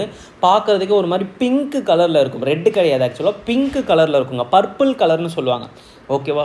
எப்படி வந்து நம்ம லிட்மஸோடைய கலர் வந்து பர்பிள்னு படித்தோமோ அதே போல் இந்த ரெட் கேபேஜோடைய கலரும் என்ன தான் பார்த்தீங்கன்னா ஆக்சுவல் கலரும் பர்பிள் தான். அதே போல் ஆசிடில் இந்த ரெட் கேபேஜ் வந்து எந்த ஒரு சேஞ்சஸையுமே கொடுக்காது. ஓகேவா. இங்கே பாருங்கள், juice of a red cabbage turns reddish with acid. Sorry, ஆசிடில் இது வந்து என்னவா மாறிடுமா, ரெட் கேபேஜோட ஜூஸ் வந்து ரெட்டாக மாறிடும்னு சொல்கிறாங்க. இப்போ ஃபார் எக்ஸாம்பிளுக்கு நீங்கள் என்ன பண்ணுறீங்க, இப்போது இங்கே வந்து நீங்கள் ரெட் கேபேஜோட ஜூஸ் வந்து நீங்கள் வச்சுக்கிறீங்க. ஓகேவா, இதோட கலர் வந்து என்னென்னு பார்த்தீங்கன்னா ஆக்சுவல் கலர் வந்து பர்பிள் கலருங்க. இப்போ இதில் வந்து நான் என்ன பண்ணுறேன் அப்படின்னு பார்த்தீங்கன்னா ஒரு டெஸ்ட் டியூப்பில் இருந்து ஆசிடை வந்து இதில் நான் போடுறேன். ஆசிடை வந்து இதில் நான் போர் பண்ணுறேன். ஓகே, இந்த ஆசிட் வந்து உங்களுக்கு இந்த சொல்யூஷன் வந்து என்ன கலரில் மாறும் அப்படின்னு பார்த்தீங்கன்னா ரெட்டிஷ் கலரில் வந்து மாறிடுங்க. ஓகே, ரொம்ப ரொம்ப இம்பார்ட்டண்ட்டு. அதே போல் இங்கே வந்து ஒரு ரெட் கேபேஜோட ஜூஸ் வந்து இருக்குது. ஒரு டெஸ்ட் டியூப்பில் நீங்கள் என்ன எடுத்துக்கிறீங்க, பேஸ் எடுத்துக்கிறீங்க. இந்த பேஸ் வந்து நீங்கள் கலக்கும்போது இந்த ரெட் கேபேஜோட ஜூஸ் வந்து உங்களுக்கு என்ன ஆக்சுவலாக பர்பிள் கலரு. இந்த பர்பிள் கலர் என்னவா சேஞ்ச் ஆகிடும் பார்த்தீங்கன்னா க்ரீனிஷ் கலரில் வந்து சேஞ்ச் ஆகிடுங்க. ஓகேவா, ஸோ ரொம்ப ரொம்ப முக்கியமான பாயிண்ட்டு. ஆசிடில் இது ரெட்டிஷ் ஆகவும் பேஸில் இது க்ரீனிஷ் ஆகவும் மாறிடும். ஓகேவா, ஸோ இதுதான் நேச்சுரல் இண்டிகேட்டர். இது இல்லாமல் எக்ஸ்ட்ராவாக நான் இன்னொன்று சொன்னேன், சைனா ரோஸ்னு ஒன்று சொன்னேன். சைனா ரோஸ் அப்படின்னா இந்த செம்பருத்தி பூ ஹைபிஸ்கஸ் இருக்குது பார்த்தீங்களா, அந்த ஹைபிஸ்கோடைய பொட்டானிக்கல் நேம் தான் சைனா ரோஸ் அப்படின்னு சொல்லும். இந்த சைனா ரோஸோடைய ஜூஸோ இல்லைனா சைனா ரோஸோட ஜூஸு, இப்போ நீங்கள் சைனா ரோஸோட ஜூஸ் வந்து நீங்கள் எடுத்துக்கிட்டீங்க. ஓகேவா, ஸோ என்ன பண்ணுறீங்க, இது வந்து என்ன பண்ணும் அப்படின்னு பார்த்தீங்கன்னா ஆசிடை வந்து நீங்கள் இதில் போர் பண்ணுறீங்க அப்படின்னா இந்த சொல்யூஷனோட கலர் வந்து உங்களுக்கு என்னவா மாறிடும் அப்படின்னு பார்த்தீங்கன்னா டார்க் பிங்க் கலரில் வந்து மாறிடும். சரி, இல்லைனா இதை தான் என்ன சொல்லுவாங்கன்னா மெஜந்தா அப்படின்னு சொல்லுவாங்க. மெஜந்தா கலரில் வந்து மாறிடும். கரும் ஊதா அப்படின்னு ஞாபகம் வச்சுக்கோங்க. அதே போல் இந்த சைனா ரோஸோட சொல்யூஷன் நீங்கள் எடுத்துக்கிட்டு இதில் நீங்கள் என்ன பண்ணுறீங்க, பேஸ் வந்து நீங்கள் போர் பண்ணுறீங்க. இதில் ஆசிட் வந்து உங்களுக்கு என்னவா மாறிப்போச்சு, இந்த சொல்யூஷன் வந்து இந்த சைனா ரோஸோட சொல்யூஷன் வந்து மெஜந்தாவாக மாறிப்போச்சு. இந்த சொல்யூஷன் வந்து உங்களுக்கு என்னவா மாறிடும் அப்படின்னு பார்த்தீங்கன்னா க்ரீனாக மாறிடும். ஓகேவா, ஸோ இது வந்து சைனா ரோஸு. மொத்தமாக நேச்சுரல் இண்டிகேட்டர் நான் என்ன சொல்லியிருக்கேன், 4 நேச்சுரல் இண்டிகேட்டர் சொல்லியிருக்கேன். ஒன்று வந்து லிட்மஸ் பேப்பரு, இன்னொன்று வந்து டர்மரிக்கு, இன்னொன்று வந்து ரெட் கேபேஜு, இன்னொன்று வந்து சைனா ரோஸு. ஓகேவா, ஸோ இது வந்து என்ன பண்ணும் அப்படின்னு பார்த்தீங்கன்னா ஆசிடு, இது வந்து பேஸு. ரெட் லிட்மஸ் அதாவது இங்கே வந்து ப்ளூ லிட்மஸ் வந்து உங்களுக்கு என்னவா மாறிடும், ரெட்டாக மாறிடும். அதே போல் பேஸில் பார்த்தீங்கன்னா லிட்மஸ் பேப்பர் வந்து ரெட் லிட்மஸ் வந்து உங்களுக்கு என்னவா மாறும் பார்த்தீங்கன்னா ப்ளூவாக மாறும். ஸோ டர்மரிக் பார்த்திங்கன்னா ஆசிடில் எந்த ஒரு சேஞ்சஸுமே கொடுக்காது. ஆனால் இங்கே பார்த்தீங்கன்னா உங்களுக்கு என்ன எல்லோ கலர்லேருந்து என்னவா மாறும் அப்படின்னு பார்த்தீங்கன்னா எல்லோ கலரில் இருந்து என்ன கலர் மாறும், ரெட்டிஷ் ப்ரௌன் கலரில் வந்து மாறும். ஸோ ரெட்டிஷ் ப்ரௌன் கலரில் மாறும். ஸோ ரெட் கேபேஜ் பார்த்திங்கன்னா உங்களுக்கு என்னவா மாறும், ஆசிட் வந்து இதோடைய நேச்சுரல் கலர் வந்து பர்பிள். ஸோ பர்பிள்லேருந்து உங்களுக்கு என்னவா மாறணும் அப்படின்னு பார்த்தீங்கன்னா ரெட்டிஷ் அதாவது ரெட் கலரில் வந்து மாறும். சேம் அதே போல் பேஸில் பார்த்தீங்கன்னா பர்பிள் கலர்லேருந்து என்னவா மாறும், பர்பிள் கலர்லேருந்து க்ரீனுங்களா. ஸோ என்ன பார்த்தோம், green. Okay, turns with green. Purple வந்து உங்களுக்கு என்னவா மாறும் பார்த்தீங்கன்னா க்ரீனாக மாறும். அதே போல் சைனா ரோஸ் பார்த்தீங்கன்னா ஆசிடில் உங்களுக்கு என்னவா மாறுமா, டார்க் பிங்க் கலரில் வந்து மாறும். ஓகே, டார்க் பிங்க் கலரில் மாறும்.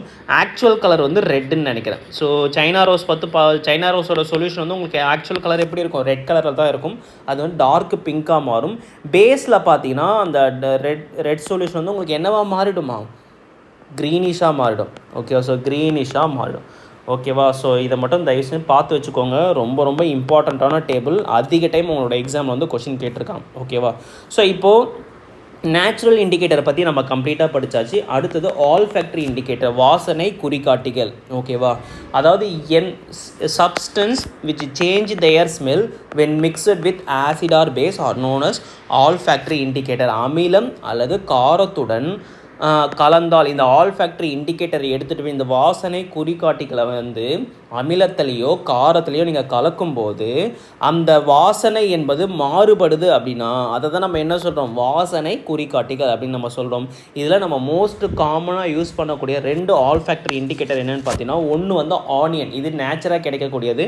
இன்னொன்று வந்து வெண்ணிலா எக்ஸ்ட்ராக்ட் இல்லைன்னா வெண்ணிலா எசன்ஸ்னு சொல்லிட்டு நம்ம கடையில் வந்து வாங்கலாம். ஓகேவா, நம்ம இப்போ இந்த ஐஸ்கிரீம்லலாம் ஃப்ளேவர் வந்து பயன்படுத்துகிறாங்க பார்த்தீங்கன்னா, வெண்ணிலா, சாக்லேட்டு, மேங்கோ, இந்த மாதிரி வெண்ணிலா என்பது ஒரு ஃப்ளேவர். ஓகேவா, ஸோ இப்போ பார்த்தீங்கன்னா வெங்காயத்தின் விழுது அல்லது சாறு காரத்தோடு சேர்க்கும்போது அதன் வாசனையை இழக்கிறது. இது அமிலத்துடன் அந்த வாசனையை மாற்றாது.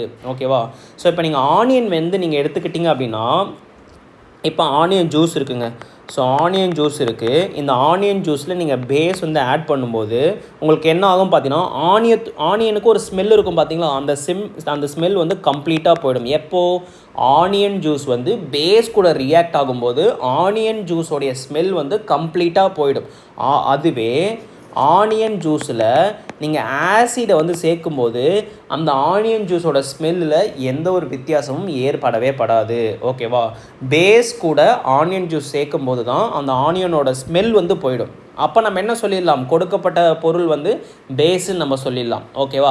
அதுவே ஒரு ஆனியன் ஜூஸில் நீங்கள் ஆசிடை எடுத்துகிட்டு போயிட்டு கலக்கிறீங்க அப்படின்னா ஆனியன் ஜூஸோட ஸ்மெல் வந்து உங்களுக்கு மாறாது. அப்போ நீங்கள் என்ன சொல்லிடலாம், அது வந்து ஒரு ஆசிட் இல்லைனா நியூட்ரல் சொல்யூஷன் அப்படின்னு நம்ம சொல்லிடலாம். அடுத்தது வெண்ணிலா எக்ஸ்ட்ராக்ட். சேம் அதே போல் வெண்ணிலா எக்ஸ்ட்ராக்ட் இருக்குது பார்த்தீங்கன்னா, அதுக்குன்னு ஒரு பிரத்யேகமான ஒரு ஸ்மெல் வந்து இருக்குங்க. ஓகேவா? அது வந்து என்ன பண்ணும் அப்படின்னு பார்த்தீங்கன்னா, பேஸு கூட கலக்கும்போது ஸ்மெல் வந்து போயிடும். ஸோ வெண்ணிலா எசன்ஸோடைய ஸ்மெல் வந்து பேஸு கூட சேரும்போது உங்களுக்கு என்ன ஆகிடும் பார்த்தீங்கன்னா, அந்த ஸ்மெல் வந்து போயிடும். அப்போ கொடுக்கப்பட்ட பொருள் வந்து நம்ம பேஸுன்னு ஈஸியாக கண்டுபிடிச்சிடலாம். அதே போல் வெண்ணிலா எசன்ஸில் இப்போ ஏதோ ஒரு பொருளை வந்து நீங்கள் போடுறீங்க அப்படின்னா அது வந்து வாசனை அப்படியே அந்த வெண்ணிலா எசன்ஸோட வாசனை மாறாமல் அப்படியே இருக்குது அப்படின்னா அதை வந்து நம்ம என்ன சொல்லலாம், அதை வந்து நம்ம ஆசிடுன்னு நம்ம சொல்லிடலாம் ஈஸியாக. ஓகேவா? இப்போ ஆல்ஃபேக்டரி இண்டிகேட்டர் 2 நம்ம படித்தாச்சு. அடுத்தது சிந்தட்டிக் இண்டிகேட்டருங்க. ஸோ ஆல்ஃபேக்டரி இண்டிகேட்டருக்கு என்ன டேபிள், 1 வந்து நம்ம என்ன பயன்படுத்தணும் அப்படின்னு பார்த்தீங்கன்னா ஆனியன் வந்து பயன்படுத்துகிறோம். 2வது வந்து என்ன பண்ணணும் அப்படின்னு பார்த்தீங்கன்னா வெண்ணிலா வந்து நம்ம பயன்படுத்துகிறோம். ஓகேவா? ஸோ ஆசிடில் நோ ஸ்மெல் சேஞ்சு. ஆசிடில் ஆனியனோட ஸ்மெல் வந்து எந்த ஒரு சேஞ்சும் பண்ணாது. அதே போல் ஆசிடில் இது ரெண்டுமே ஆசிடில் எந்த ஒரு ஸ்மெல் சேஞ்சும் நடக்காது. அதுவே பேஸில் பார்த்தீங்கன்னா ஸ்மெல் வந்து இருக்காது. ஸ்மெல் வந்து சேஞ்ச் ஆகிடும். உங்களுக்கு ஆனியனோட ஸ்மெல் வந்து என்ன இருந்ததோ அந்த ஸ்மெல் வந்து மாறி போயிடும் பேஸில். அதே போல் வெண்ணிலா எக்ஸ்ட்ராக்ட்டுக்கும் சேம் அதே போல் தான். ஸ்மெல் வந்து உங்களுக்கு என்ன ஆகிடுமோ, ஸ்மெல் வந்து உங்களுக்கு சேஞ்ச் ஆகிடும் பேஸில். ஓகேவா? ஸோ நேச்சுரல் இண்டிகேட்டர் 4 பார்த்துருக்கோம், ஆல்ஃபேக்டரி இண்டிகேட்டர் வந்து 2 பார்த்துருக்கோம். அடுத்தது சிந்தட்டிக் இண்டிகேட்டர். ஓகேவா? ஸோ நேச்சுரல் சோர்ஸில் இருந்து கிடைக்காம ஸோ நம்ம வந்து கண்டுபிடிச்சி வச்சுருக்கோம் இண்டிகேட்டர் தட் ஆர் சிந்தசைஸ்டு, அதாவது மேனுஃபேக்சர்டு. ஓகேவா? ஆய்வகத்தில் லெபார்டரியில் தொகுக்கப்பட்ட நிறங்காட்டிகள் செயற்கை நிறங்காட்டிகள் என்று அழைக்கப்படுகிறது. அதுக்கு எக்ஸாம்பிள் என்னென்னு பார்த்தீங்கன்னா ஃபினாப்தலின், அதுக்கப்புறம் மெத்தில் ஆரஞ்சு. இது ரெண்டுமே வந்து மிக முக்கியமான சிந்தட்டிக் இண்டிகேட்டர். கண்டிப்பாக உங்களோட எக்ஸாம் வந்து கேட்பாங்க. ஓகேவா? ஸோ இது என்ன ரியாக்ஷன் பண்ணுது பார்ப்போம். ஃபினாப்திலனுடைய ஆக்சுவல் கலர் என்ன பார்த்தீங்கன்னா கலர்லெஸ் லிக்விடுங்க. அதுக்கு வந்து கலரே கிடையாது. அது வந்து பார்க்கறதுக்கு ஒரு தண்ணி மாதிரி தான் இருக்கும், அதுக்கு கலரே கிடையாது. ஓகேவா? ஸோ இது என்ன பண்ணும் பார்த்தீங்கன்னா ஆசிடில் இப்போ ஃபினாப்தலின் இருக்குது அப்படின்னு வச்சுக்கோங்களேன். அந்த ஃபினாப்தலினில் நீங்கள் என்ன பண்ணுறீங்க, ஏதோ ஒரு சொல்யூஷன் வந்து கலக்கிறீங்க. இந்த ஃபினாப்திலனோட சொல்யூஷன் வந்து எந்த ஒரு சேஞ்சஸும் நடக்காமல் ஆக்சுவல் கலர்லெஸ்ஸாக இருந்த மாதிரியே இருந்துச்சு அப்படின்னா கொடுக்கப்பட்ட சொல்யூஷன் வந்து என்னென்னு பார்த்தீங்கன்னா ஆசிடுன்னு கண்டுபிடிச்சிடலாம். அதே போல் ஃபினாப்தலின் இருக்குது, இதோடைய ஆக்சுவல் சொல்யூஷன் கலர் என்னென்னு பார்த்தீங்கன்னா கலர்லெஸ். இதுக்கு வந்து கலரே கிடையாது. இப்போ இதில் வந்து ஒரு சொல்யூஷன் வந்து நீங்கள் போர் பண்ணுறீங்க. இது வந்து உங்களுக்கு என்னவா மாறுதுங்களாம், பிங்க்கு இளஞ்சிவப்பாக மாறுகிறது அப்படின்னு சொல்லிட்டாங்க. இளஞ்சிவப்பு அதாவது பிங்க் கலர், அந்த கலரில் சொல்யூஷன் வந்து பிங்காக மாறி போச்சு அப்படின்னா இதில் போர் பண்ணப்பட்ட சொல்யூஷன் வந்து என்ன சொல்லிடலாம், பேஸுன்னு சொல்லிடலாம். அதை தான் இங்கே சொல்கிறாங்க. ஃபினாப்திலன் என்பது ஒரு சிந்தட்டிக் இண்டிகேட்டர், அதோடைய ஆக்சுவல் கலர் வந்து கலர்லெஸ்ஸு. ஆசிடை வந்து நீங்கள் ஃபினாப்திலின் கூட மிக்ஸ் பண்ணுறீங்க அப்படின்னா அந்த ஃபினாப்திலினுடைய கலர் வந்து சேஞ்ச் ஆகவே ஆகாது. ஓகேவா? கலர்லெஸ்ஸாக தான் இருக்கும்.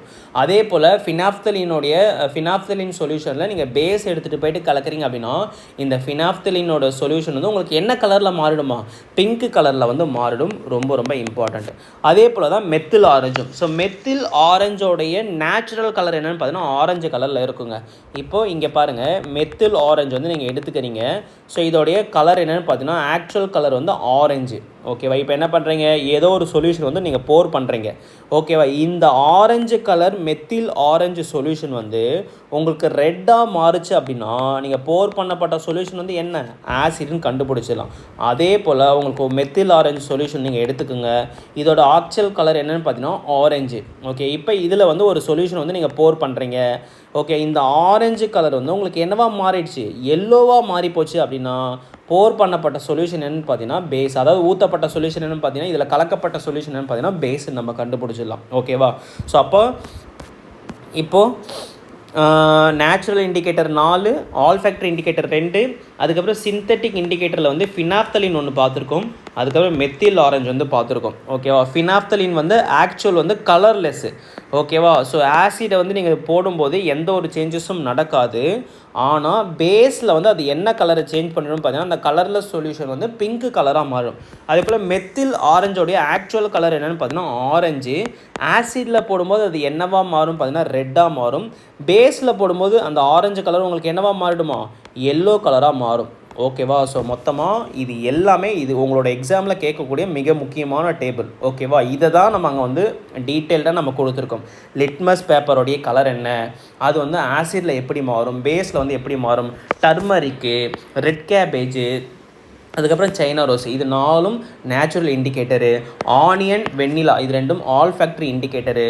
ஃபினாப்தலின் அண்ட் மெத்தில் ஆரஞ்சு வந்து உங்களுக்கு என்னென்னு பார்த்தீங்கன்னா சிந்தட்டிக் இண்டிகேட்டர். ஓகேவா? ஸோ இதை நம்ம கிளியராக படித்தாச்சுங்களா? இப்போ அடுத்தது ஆசிடுக்கு வந்து வரப்போகிறோம். இங்கே தான் நம்ம வந்து என்ன பண்ண போகிறோம்? ஆசிடை வந்து பார்க்க போகிறோம். ஓகேவா? ஆசிட்னா என்ன, பேஸ்னால் என்ன, ஆசிடோடைய ப்ராப்பர்ட்டிஸ் வந்து என்ன, அதோட கெமிக்கல் ப்ராப்பர்ட்டிஸ் வந்து என்ன அப்படின்றத எல்லாத்தையுமே நம்ம டீட்டெயிலாக நம்ம பார்க்கலாம். ஓகேவா? So a chemical that gives off hydrogen ion in water. ஓகேவா? தண்ணீரில் ஹைட்ரஜன் அயனிகளை வெளியிடும் ஒரு வேதிப்பொருள் அமிலம் என்று அழைக்கப்படுகிறது. சிம்பிளுங்க. இப்போது ஒரு வாட்டர் இருக்குது, தண்ணி இருக்குது. ஓகே, எந்த கெமிக்கல் வந்து வாட்டர் கூட சேர்க்கும்போது அந்த கெமிக்கல் ஹைட்ரஜன் அயன்ஸை வந்து வெளியிடுதோ அந்த கெமிக்கலை நம்ம என்ன சொல்கிறோம்? ஆசிட் நம்ம சொல்கிறோம். ஃபார் எக்ஸாம்பிளுக்கு நான் HCl வந்து நான் எடுத்துக்கிறேன். ஓகேவா? இந்த HCl வந்து வாட்டரில் கலக்கும்போது இந்த HCl வந்து ரெண்டாக உடஞ்சி போயிடும். ஒன்று வந்து ஹைட்ரஜன் அயான், இன்னொன்று வந்து குளோரின் அயனாக உடஞ்சி போயிடும். ஓகேவா? ஸோ இந்த HCl நீங்கள் தண்ணியில் கலக்கும்போது இது வந்து என்னவா உடையுது? ஹைட்ரஜன் அயான் குளோரின் அயனாக உடையுது. ஓகேவா? இந்த HCl வந்து என்ன பண்ணுதுன்னு பார்த்தீங்கன்னா தன்னோட ஹைட்ரஜன் அயனை வந்து ரிலீஸ் பண்ணுது. அப்போது இந்த HCl வந்து நம்ம என்ன சொல்லலாம்? ஆசிடுன்னு சொல்லலாம். ஓகேவா? அப்போ இந்த சொல்யூஷனில் பார்த்தீங்கன்னா உங்களுக்கு Cl- இருக்கும். ஆல்ரெடி இந்த வாட்டர் H2ஓங்களா, இந்த ஹைட்ரஜன் அயான் வந்து இந்த இது கூட சேர்ந்து H3O+ மாறிடும். H3O+ மாறிடும். ரொம்ப ரொம்ப இம்பார்ட்டண்ட்டுங்க.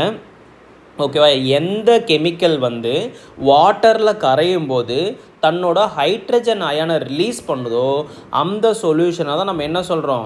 ஆசிட். அப்படி அந்த கெமிக்கலை தான் நம்ம ஆசிடுன்னு சொல்கிறோம். ஓகேவா? இப்போ இங்கே பாருங்கள், இங்கே இதில் கேட்பாங்க, கொஷின் கேட்பாங்க. இது இருக்குது பார்த்தீங்களா, இந்த Cl, இதை வந்து இப்போ HCl இருக்குது. இதை நீங்கள் தண்ணியில் கலக்கும்போது இது உங்களுக்கு என்னவா மாறிடும்? ஓகேவா? ஹைட்ரஜன் அயனை வந்து பிரிச்சிடும், குளோரின் அயன் தனித்தனியாக பிரிச்சிடும்.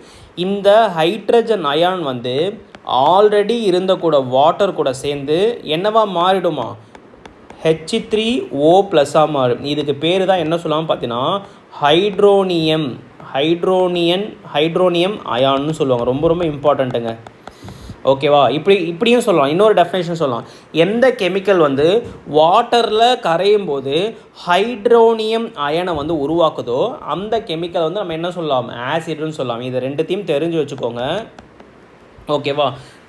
எந்த கெமிக்கல் வாட்டர் கூட சேரும்போது ஹைட்ரஜன் அயானை ரிலீஸ் பண்ணுதோ அந்த கெமிக்கல் வந்து ஆசிட். ரெண்டாவது, எந்த கெமிக்கல் வந்து வாட்டர் கூட சேரும்போது ஹைட்ரோனியம் அயனை வந்து உருவாக்குதோ, அதிக அளவில் ஹைட்ரோனியம் அயனை உருவாக்குதோ, ஹைட்ரோனியம் அப்படின்னா வாட்டர் கூட எக்ஸ்ட்ராவாக ஹைட்ரஜன் சேர்ந்தது அப்படின்னா அதை நம்ம ஹைட்ரோனியம் அயான் அப்படின்னு நம்ம சொல்கிறோம். ஓகேவா? அந்த அயனை உருவாக்குதோ அதை வந்து நம்ம ஆசிட்னு சொல்லலாம். ஸோ ஆசிடோடைய பேசிக் டேஸ்ட் என்னென்னு பார்த்தீங்கன்னா புளிப்பு சுவை அப்படின்றத நம்ம படிச்சிட்டோம். ஆசிட் வந்து என்ன பண்ணும்? ப்ளூ லிட்மஸும் உங்களுக்கு என்னவா மாற்றும்? ரெட்டாக மாற்றுன்றதை நம்ம படித்தாச்சு. ஓகேவா? ஸோ எக்ஸாம்பிள், ஆசிடுக்கான எக்ஸாம்பிள் என்ன பார்த்தீங்கன்னா சல்ஃபியூரிக் ஆசிட் H2SO4 சொல்லலாம். அடுத்தது CH3COOH. இது வந்து ஒரு வீக் ஆசிடு. இதையுமே நம்ம ஒரு அசிட்டிக் ஆசிடை வந்து எக்ஸாம்பிளாக சொல்லலாம். அடுத்தது HNO3 நைட்ரிக் ஆசிடை எக்ஸாம்பிளாக சொல்லலாம். அதுக்கப்புறம் ஹைட்ரோக்ளோரிக் அமிலம் HClலும் ஒரு ஆசிடுக்கு எக்ஸாம்பிள் தான். ஓகேவா? இது எல்லாமே பேசிக் இன்ஃபர்மேஷன். இப்போது ஆசிடோடைய ப்ராப்பர்ட்டி பற்றி நம்ம பார்ப்போம். ஓகேவா? Acid have a sour taste. நான் என்ன சொன்னேன்? அமிலத்தோடைய நேச்சுரல் டேஸ்ட் என்ன அப்படின்னு பார்த்தீங்கன்னா உங்களுக்கு புளிப்பு சுவை தான்.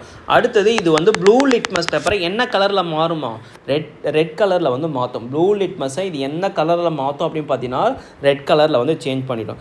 அடுத்தது release H+ ion in aqueous solution. அதாவது அக்வியஸ் சொல்யூஷன் அப்படின்னா வாட்டரில் அந்த கெமிக்கல் வந்து என்னத்தை ரிலீஸ் பண்ணுமா? H+ அயனை வந்து ரிலீஸ் பண்ணும். ஓகேவா? ஸோ அதுக்கு பேர் தான் அமிலம் நீர்ம கரைசலில் H+ அயனிகளை வெளியிடும் அப்படின்னு சொல்கிறார். ஓகேவா? இப்போ அடுத்தது டைப்ஸ் ஆஃப் ஆசிட், அமிலங்களுடைய வகை.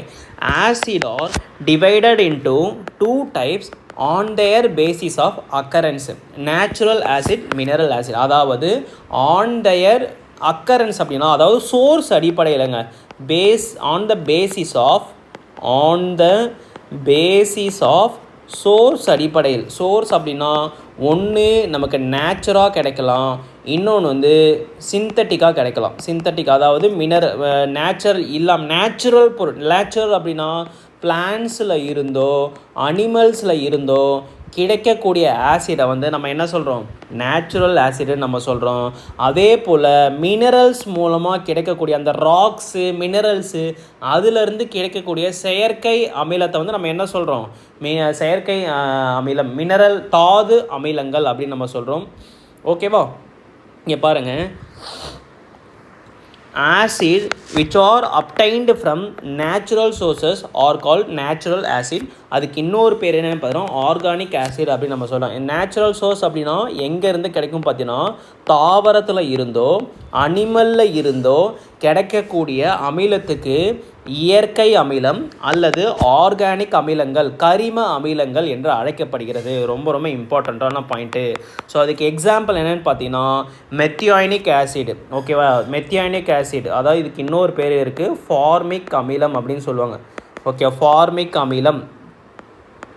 எறும்பு கடிச்சது அப்படின்னா நமக்கு வந்து ஒரு மாதிரி குடைச்சலை வந்து ஏற்படுத்தும். அதுக்கு காரணம் என்ன அப்படின்னு பார்த்தீங்கன்னா எறும்பு கடிக்கும்போது அந்த கொடுக்கில் இருந்து ஒரு வகையான அமிலத்தை நம்மளோட பிளட்டில் வந்து செலுத்துங்க. ஓகேவா? அதுக்கு பேர் தான் ஃபார்மிக் அமிலம். அதனால தான் நமக்கு வந்து கை வந்து குடைச்சல் வந்து ஏற்படுத்தும். ஸோ எறும்புகளுடைய ஸ்டிங்கில் இருக்கக்கூடிய அமிலம் தான் இந்த ஃபார்மிக் அமிலம். அதே போல் அசிட்டிக் ஆசிட், வினிகர் பயன்படுத்துகிறீங்க பார்த்தீங்கன்னா வினிகரில் இருக்கக்கூடிய ஆசிட் என்னன்னு பார்த்தீங்கன்னா இந்த அசிட்டிக் அமிலங்க. அதுக்கப்புறம் ஆக்சாலிக் அமிலம். ஓகேவா? ஆக்சாலிக் அமிலம் இது எல்லாமே வந்து நமக்கு ஒரு நேச்சுரல் சோர்ஸ்லேருந்து கிடைக்கக்கூடிய ஆசிட் தான். அதோட எக்ஸாம்பிள்ஸ் வந்து சொல்லியிருக்காங்க. ஓகே, ஒரு சில ஆர்கானிக் ஆசிட் அதோட சோர்ஸஸை பற்றி கொடுத்துருக்காங்க. கண்டிப்பாக உங்களோட எக்ஸாமில் இதில் வந்து கொஷின்ஸ் வந்து கேட்பாங்க. ஓகேவா? இப்போது அசிட்டிக் ஆசிட் இந்த ஃபார்முலா கூட ரொம்ப ரொம்ப முக்கியம் கிடையாது. ஃபார்முலா எதுக்கு மட்டும் முக்கியம் அப்படின்னு பார்த்தீங்கன்னா இந்த அசிட்டிக் ஆசிடோட ஃபார்முலாவும் மெத்தியானிக் ஆசிடோட ஃபார்முலாவும். மெத்தியானிக் ஆசிடுக்கு இன்னொரு பேர் என்னன்னு பார்த்தீங்கன்னா ஃபார்மிக் ஆசிட் அப்படின்னு சொல்லுவாங்க. ஓகேவா? ஸோ இதுக்கு இன்னொரு பேர் என்ன, ஃபார்முலா என்ன பார்த்தீங்கன்னா HCOOH, அதே போல் CH3CO. இந்த 2 ஃபார்முலா மட்டும்தான் உங்களோட எக்ஸாம் பாயிண்ட்டுக்கு ரொம்ப ரொம்ப முக்கியம்.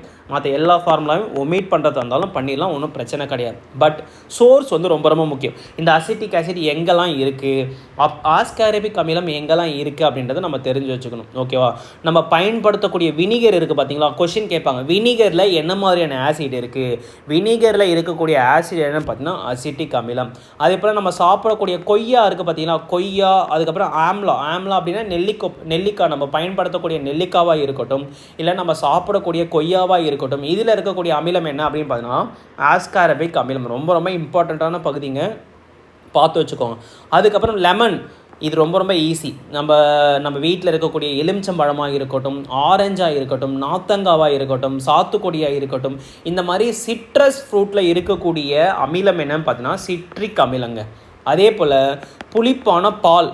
ஓகே, பால் இருக்குது பார்த்தீங்களா, புளிப்பான பாலில் நார்மலாக பால், அதுக்கப்புறம் அந்த பால் வந்து லைட்டாக புளிப்பு வாடை வந்ததுக்கப்புறம் தயிராக மாறுது, மோர். ஓகே, இதிலெல்லாம் இருக்கக்கூடிய அமிலம் என்ன அப்படின்னு பார்த்தீங்கன்னா லாக்டிக் அமிலம். ஓகேவா? ஸோ லாக்டிக் அமிலம் இதுவுமே ரொம்ப ரொம்ப இம்பார்ட்டண்ட்டு. அதே போல் ஆன்டிஸ்டிங்கு, கொடுக்கு இருக்குது பார்த்தீங்களா, எறும்போடைய கொடுக்கு. அடுத்தது வந்து தேனி, பீஸ்ன்னு சொல்லலாம், தேனி. அதுக்கப்புறம் நெட்டில் ஸ்டிங், தொட்டால் எரிச்சல் ஊட்டக்கூடிய ஒரு வகையான செடிங்க. ஓகே, இந்த ஆன்ட் ஸ்டிங்காக இருக்கட்டும், நெட்டில் எனப்படுகின்ற, அதாவது தொட்டவொடனே அப்படியே ஒரு மாதிரி நமக்கு நம்ம ஊரும் பாருங்கள், எரிச்சலை உண்டு பண்ணக்கூடிய செடி. நம்ம ரோடு தெருவோரத்துலாம் நம்ம பார்க்கலாமா அந்த செடியை. ஓகேவா? ஸோ அந்த நெட்டில் ஸ்டிங்கு, அதுக்கப்புறம் வந்து தேனீகள் இருக்குது பார்த்தீங்கன்னா, தேனீகளுடைய கொடுக்கு, இதிலெல்லாம் இருக்கக்கூடிய அமிலம் என்ன பார்த்தீங்கன்னா மெத்தியோனிக் அமிலம், ஃபார்மிக், அதுக்கு இன்னொரு பேர் என்ன பார்த்தீங்கன்னா ஃபார்மிக் அமிலம். ரொம்ப ரொம்ப ரொம்ப இம்பார்ட்டண்ட்டுங்க. Okay, formic acid. இது என்ன பண்ணும் அப்படின்னு பார்த்தீங்கன்னா, எறும்பு கடிக்குதோ இல்லைனா தேனி கடிச்சது அப்படின்னா அது வந்து நம்ம ரத்தத்தில் என்னத்தை செலுத்தும் பார்த்தீங்கன்னா ஃபார்மிக் அமிலத்தை வந்து செலுத்தும். மெத்தியோனிக் ஆசிட் HCOOH வந்து செலுத்தும் போது நமக்கு அந்த அமிலத்தினால நமக்கு ஒரு குடைச்சல் வந்து ஏற்படும். ஓகேவா? அடுத்தது தக்காளியில் இருக்கக்கூடிய அமிலம் என்னன்னு பார்த்தீங்கன்னா ஆக்சாலிக் அமிலம். ரொம்ப ரொம்ப ரொம்ப இம்பார்ட்டண்ட்டு. ஓகேவா? ஸோ தக்காளி. அடுத்தது ஸ்பினாச் அப்படின்னா கீரை, ஒரு வகை அரைக்கீரைன்னு சொல்லுவாங்கன்னு நினைக்கிறேன். ஸ்பினாச்சு நம்ம சாப்பிடக்கூடிய கீரை, அரைக்கீரையில் என்ன இருக்குன்னு பார்த்தோன்னா இந்த ஆக்சாலிக் அமிலம் வந்து இருக்குது. அடுத்தது இந்த டேர்மரிண்ட், புளி இல்லைனா கிரேப் எடுத்துக்கோங்க. திராட்சை இருக்குது பார்த்தீங்கன்னா, நம்ம சாப்பிடக்கூடிய திராட்சையாக இருக்கட்டும், டேர்மரிண்டாக இருக்கட்டும், இதில் இருக்கக்கூடிய அமிலம் என்னென்னு பார்த்தீங்கன்னா டார்டாரிக் ஆசிட். ஓகேவா? ஸோ இது எல்லாமே ரொம்ப ரொம்ப இம்பார்ட்டண்ட்டு. இது இல்லாமல் ஒரு சில விஷயம் விட்டு போயிடுச்சு, அதையும் நான் சொல்லிடுறேன். ரொம்ப ரொம்ப முக்கியமான விஷயம், ஆப்பிளில் என்ன மாதிரியான ஆசிட் இருக்குதுன்னு பார்த்தீங்கன்னா மாலிக் அமிலம் வந்து இருக்குங்க. ஆப்பிளில் என்ன மாதிரியான ஆசிட்னு பார்த்தீங்கன்னா மாலிக் அமிலம் வந்து இருக்குது. அடுத்தது நம்ம டீ தூள் இருக்குது பார்த்தீங்களா, நம்ம குடிக்கிற டீ இருக்குது பார்த்தீங்களா, டீயில் இருக்கக்கூடிய ஆசிட் என்ன பார்த்தீங்கன்னா டானிக் ஆசிட். இதையும் நோட் பண்ணி வச்சுக்கோங்க, டானிக் ஆசிட் வந்து இருக்குது. அடுத்தது நம்ம வயிற்றில் கேஸ்ட்ரிக் ஜூஸ் வந்து சுரக்குங்க. அதாவது நம்ம வயிறு இருக்குது பார்த்தீங்கன்னா, நம்ம வயிற்றில் கேஸ்ட்ரிக் ஜூஸ் அப்படின்னு ஒன்று சுரக்கும். அது எதுக்குன்னு பார்த்தீங்கன்னா நம்மளோட ஃபுட்டு வந்து டைஜஸ்ட் ஆகிறதுக்காக சுரக்கக்கூடிய ஜூஸ் தான் என்ன பார்த்தீங்கன்னா இந்த கேஸ்ட்ரிக் இறப்பை சாறு அப்படின்னு சொல்லுவாங்க. இந்த இறப்பை சாறில் இருக்கக்கூடிய ஆசிட் என்னென்னு பார்த்தீங்கன்னா HCl. இதை நம்ம ஜுவாலஜியில் நம்ம படிப்போம். அதே போல் பட்டர் இருக்குது பார்த்தீங்களா, வெண்ணெய் இருக்குது பார்த்தீங்களா. ஸோ வெண்ணெயில் இருக்கக்கூடிய அமிலம் என்னென்னு பார்த்தீங்கன்னா பியூட்ரிக் ஆசிட் அப்படின்னு சொல்லுவாங்க. இது நாளும் நம்மளோட புத்தகத்தில் வந்து இருக்காது, தயவு செஞ்சு பார்த்து வச்சுக்கோங்க. Butyric acid. கேஸ்ட்ரிக் ஜூஸில் இருக்கக்கூடிய அமிலம் என்னென்னு பார்த்தீங்கன்னா HCl. டீயில் இருக்கக்கூடிய அமிலம் என்னென்னு பார்த்தீங்கன்னா டானிக் அமிலம். ஆப்பிளில் இருக்கக்கூடிய அமிலம் என்னென்னு பார்த்தீங்கன்னா மாலிக் அமிலம். அதே போல் க்ரீன் லீஃபி வெஜிடபிள்ஸ் அப்படின்னா கீரை வகைங்க. மோஸ்ட் ஆஃப் த கீரை வகையில் இருக்கக்கூடிய அமிலம் என்னென்னு பார்த்தீங்கன்னா ஃபோலிக் அமிலங்க,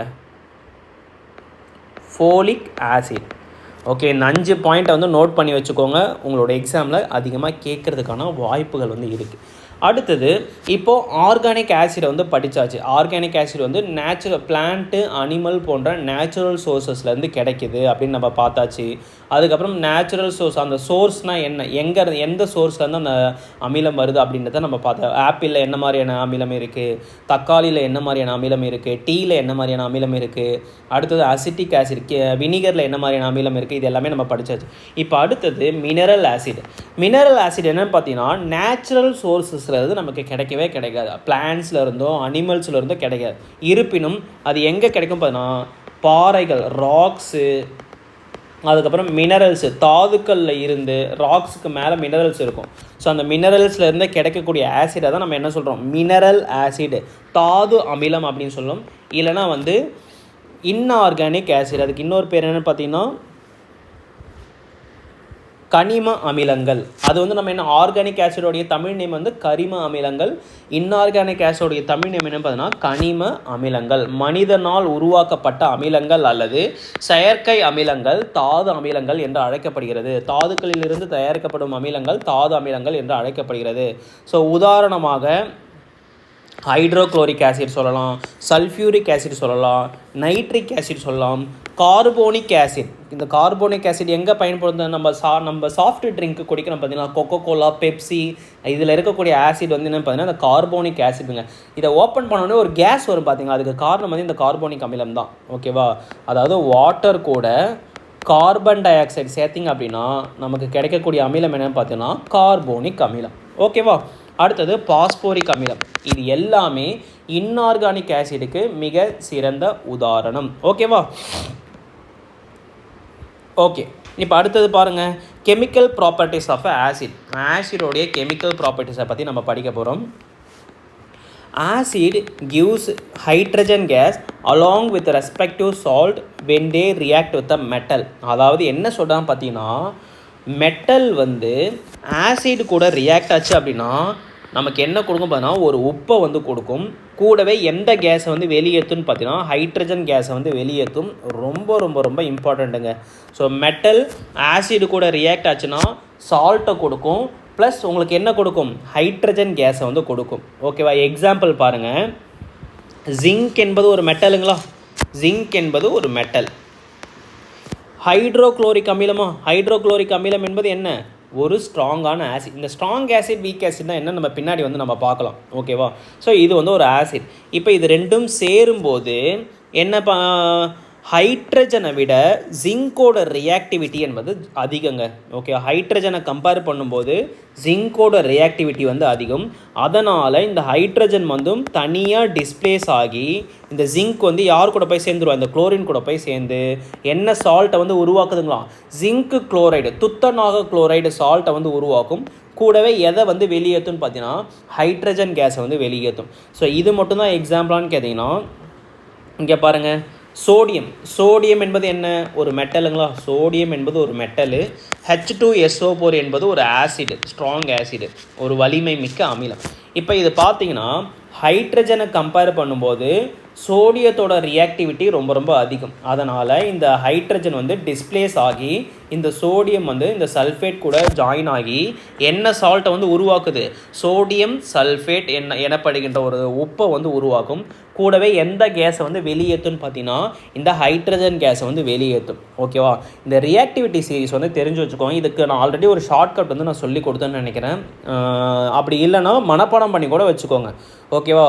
பொட்டாசியமு, அடுத்தது சோடியமு, அடுத்தது கால்சியமு, அடுத்தது மெக்னீஷியமு, அடுத்தது அலுமினியமு, அடுத்தது ஜிங்க்கு, அடுத்தது ஐரனு, அடுத்தது வந்து லெட்டு, அடுத்தது ஹைட்ரஜனு, அடுத்தது காப்பரு, அடுத்தது மெர்க்குரி, அடுத்தது கோல்டுக்கு அப்புறம் யார் இருப்பான்னு பார்த்தீங்கன்னா சில்வர் வந்து இருப்பாருங்க. ஓகேவா? ஸோ இது என்னென்னு பார்த்தீங்கன்னா ரியாக்டிவிட்டி சீரிஸுங்க. மேலேருந்து கீழே வரும்போது ரியாக்டிவிட்டி சீரிஸ் வந்து குறையும். இருக்கிறதுல யார் வந்து அதிக ரியாக்டிவ் அப்படின்னு பார்த்தீங்கன்னா பொட்டாசியம். ஓகே, இவர் தான் இருக்கிற மெட்டல்லே அதிகமான அதாவது இருக்கிற எலமெண்ட்லேயே அதிக ரியாக்டிவிட்டி. எல்லா எலமெண்ட்டு கூடயும் எல்லாத்துக்கூடையும் ரியாக்ட் ஆகக்கூடிய அதிக ரியாக்டிவிட்டி யாருக்கு பார்த்தீங்கன்னா இந்த பொட்டாசியத்துக்கு தான் இருக்குது. லெஸ் ரியாக்டிவிட்டி யார் அப்படின்னு பார்த்தீங்கன்னா சில்வருங்க. ஓகேவா? ஸோ கோல்டு லெஸ் ரியாக்டிவிட்டி எதுன்னு பார்த்தீங்கன்னா கோல்டு தான் இருக்கிறதுலே லெஸ் ரியாக்டிவிட்டி. இந்த ரியாக்டிவிட்டி சீரிஸ் நம்ம போன கிளாஸ்லேயே நம்ம படிச்சிருப்போம். இப்போ இங்கே பாருங்கள். இப்போ இன்னும் ஒரு சில எக்ஸாம்பிள்லாம் நான் சொல்கிறேன். இப்போ ஜிங்க் என்பது ஒரு மெட்டலு, H2SO4 என்பது ஒரு ஆசிடு. ஹைட்ரஜனை கம்பேர் பண்ணும்போது ஜிங்கோட ரியாக்டிவிட்டி எப்படி இருக்கும்? ஸோ ஹைட்ரஜனை கம்பேர் பண்ணும்போது ஜிங்கோட ரியாக்டிவிட்டி அதிகம். அப்போது யார் வந்து குளோரின் கூட, அதாவது சல்ஃபேட்டு கூட அதிகமாக ரியாக்ட் ஆகும் பார்த்தீங்கன்னா அந்த குளோரின் தான் வந்து அவர் கூட போய் சேர்கிறதுக்கு வந்து ஆசைப்படும். அப்போ இந்த ஹைட்ரஜன் வந்து டிஸ்பிளேஸ் ஆகி நமக்கு என்ன கொடுக்கும், ஜிங்க் சல்ஃபேட் எனப்படுகின்ற ஒரு சால்ட்டும் ஹைட்ரஜனை கேஸை வந்து வெளியேற்றும். அதே போல் மெக்னீஷியம் என்பது ஒரு மெட்டலுங்களா? அடுத்தது மெக்னீஷியம் வந்து H2SO4 கூட ரியாக்ட் ஆகுதுன்னு வச்சுப்போம். H2SO4 ரியாக்ட் ஆகுது. ஓகேவா? ஸோ மெக்னீஷியம் வந்து ஹைட்ரஜனை விட ரியாக்டிவிட்டி அதிகம். அப்போது நமக்கு என்ன உருவாக்கும் பார்த்தீங்கன்னா மெக்னீஷியம் சல்ஃபேட் எனப்படுகின்ற ஒரு சால்ட்டும் ஹைட்ரஜன் கேஸை வந்து வெளியேற்றும். சேம் அதே போல் மெக்னீஷியம் என்பது ஒரு மெட்டலு, அது வந்து HCl கூட ரியாக்ட் ஆகுதுன்னு வச்சுப்போம். ஓகேவா? HCl கூட ரியாக்ட் ஆகுது அப்படின்னா ஓகேவா உங்களுக்கு என்ன உருவாக்கும், மெக்னீஷியம் குளோரைடை வந்து உருவாக்கும். இதுதான் மெக்னீஷியம் பால்னு சொல்லுவாங்க. சாரி, மெக்னீஷியம் பால் கிடையாது, மெக்னீஷியம் குளோரைடு. மெக்னீஷியம் பால் வந்து MgOH தான், MgOH2 தான் நம்ம மெக்னீஷியம் பால்னு சொல்லுவோம். மெக்னீஷியம் மில்க் ஆஃப் மெக்னீஷியம், அதை நம்ம பின்னாடி படிக்கலாம். அடுத்தது என்ன கேஸை வெளியேற்றும் பார்த்தீங்கன்னா ஹைட்ரஜன் கேஸை வந்து வெளியேற்றும். அப்போது உங்களோட எக்ஸாமில் என்ன மாதிரியான கொஸ்டின் கேட்பாங்க பார்த்தீங்கன்னா, மெட்டல் வந்து ஆசிட் கூட ரியாக்ட் ஆகும்போது ஒரு சால்ட்டை கம்பல்சரி உருவாக்கும். அது இங்கே கொஸ்டின் கிடையாது. என்ன கேஸை வந்து வெளியேற்றும்னு கேட்பாங்க, ஹைட்ரஜன் கேஸை வந்து வெளியேற்றும். ரொம்ப ரொம்ப முக்கியமான பாயிண்ட்டு. இந்த ஹைட்ரஜன் கேஸை டெஸ்ட் பண்ணுறதுக்கு ஒரு எவால்யூஷன் வந்து இருக்குங்க. இதை வந்து உங்களோட NCERT புக்கில் கொடுத்துருப்பாங்க. அதனால தான் நான் இதை நோட் பண்ணி வச்சுருக்கேன், பார்த்துக்கோங்க. இப்போ வந்து ஒரு எக்ஸ்பெரிமெண்ட்லாம் பண்ணியிருப்பாங்க. இந்த மெட்டல் ஆசிட் கூட சேரும்போது ஒரு சால்ட்டை வந்து உருவாக்கும், கூடவே வந்து ஹைட்ரஜன் கேஸ் வந்து வெளியேற்றும் நம்ம படித்தோம். அந்த ஹைட்ரஜன் கேஸ் வெளியேறுதான்றதை நம்ம தெரிஞ்சுக்கிறதுக்கு என்சிஆர்டி புக்கில் ஒரு டெஸ்ட் வந்து கொடுத்துருக்காங்க. என்ன டெஸ்ட் அப்படின்னு பார்த்தீங்கன்னா, உலோகத்துடன் அமிலத்தின் எதிர்வினைக்கு பிறகு உருவான வாயு அதன் அருகே ஒரு ஒளி ஒரு லைட் பண்ண கேண்டிலை எடுத்துகிட்டு அதுக்கு பக்கத்தில் எடுத்துகிட்டு போகிறீங்க கொண்டு பரிசோதிக்க முடியும். அந்த கேண்டிலை நீங்கள் அந்த எரியிற கேண்டிலை அந்த கேஸுக்கு பக்கத்தில் நீங்கள் எடுத்துகிட்டு போனீங்க அப்படின்னா அந்த ஹைட்ரஜன் அதில் வெளியாகக்கூடிய ஹைட்ரஜன் வாயு வந்து பற்றி எரிய ஆரம்பிக்கும். எப்படி பாப் சவுண்டோட ஒரு மாதிரி வெடிக்கிற சவுண்டு, ஓகே, ஒரு மாதிரி பொட்டு பட்டாசு வெடிச்சா என்ன மாதிரி சவுண்டு கேட்கும், ஓகே, அந்த மாதிரி ஒரு பாப்பு சவுண்டோட அந்த ஹைட்ரஜன் கேஸ் வந்து எரியறதை நம்மளால் பார்க்க முடியும் அப்படின்னு சொல்கிறாங்க. இதுதான் ஹைட்ரஜன் கேஸ் வந்து வெளியாகுதா இல்லையா, அதாவது மெட்டல் ஆசிட் கூட ரியாக்ட் ஆகும்போது ஹைட்ரஜன் கேஸ் வெளியாகுதா இல்லையான்றதை கண்டுபிடிக்கிறதுக்கான டெஸ்ட்டு தான் இந்த டெஸ்ட். என்சிஆர்டி புக்கில் கொடுத்துருக்காங்க, பார்த்து வச்சுக்கோங்க. இப்போ அடுத்தது reaction of a acid with a metal oxide. Metal oxide அப்படின்னா மெட்டல் வந்து ஆக்சிஜன் கூட இதை நம்ம போன கிளாஸில் வந்து நம்ம வச்சோம். மெட்டல் ஆக்சிஜன் கூட ரியாக்ட் ஆகி என்ன கொடுக்கும், மெட்டல் ஆக்சைடை வந்து கொடுக்கும். ஓகே, இந்த மெட்டல் ஆக்சைடோடைய நேச்சர் என்னென்னு பார்த்தீங்கன்னா பேசிக் நேச்சருங்க. ஓகே, இந்த மெட்டல் ஆக்சைடோட நேச்சர் என்ன பார்த்தீங்கன்னா பேசிக் நேச்சர், அது வந்து ஒரு காலத்தன்மை கூடிய நேச்சர். ஓகேவா, இப்போ வந்து ஆசிட் வந்து மெட்டல் ஆக்சைடு கூட ரியாக்ட் ஆகும்போது இது வந்து என்ன நேச்சரு, இது வந்து என்ன நேச்சர்னு பார்த்தீங்கன்னா பேசிக் நேச்சர், அதாவது ஒரு பேஸ் மாதிரி ஆக்ட் ஆகும். ஓகேவா, நம்ம ஆல்ரெடி நம்ம படிச்சிருக்கோம், ஒரு ஆசிடு பேஸ் கூட சேரும்போது நமக்கு ஒரு சால்ட்டும் நமக்கு வாட்டரும் வெளிப்படுத்தும். இது வந்து இந்த ரியாக்ஷனுக்கு பேர் என்ன பார்த்தீங்கன்னா நியூட்ரல் ரியாக்ஷன் அப்படி, நியூட்ரலைசேஷன் ரியாக்ஷன், நடுநிலை வினை அப்படின்னு சொல்லுவாங்க. ஓகேவா, அதனால தான் இங்கே பாருங்கள், சேம் இதுவும் எதுக்கு எக்ஸாம்பிள் தான் என்னென்னு பார்த்தீங்கன்னா நியூட்ரலைசேஷனுக்கு தான் எக்ஸாம்பிள்.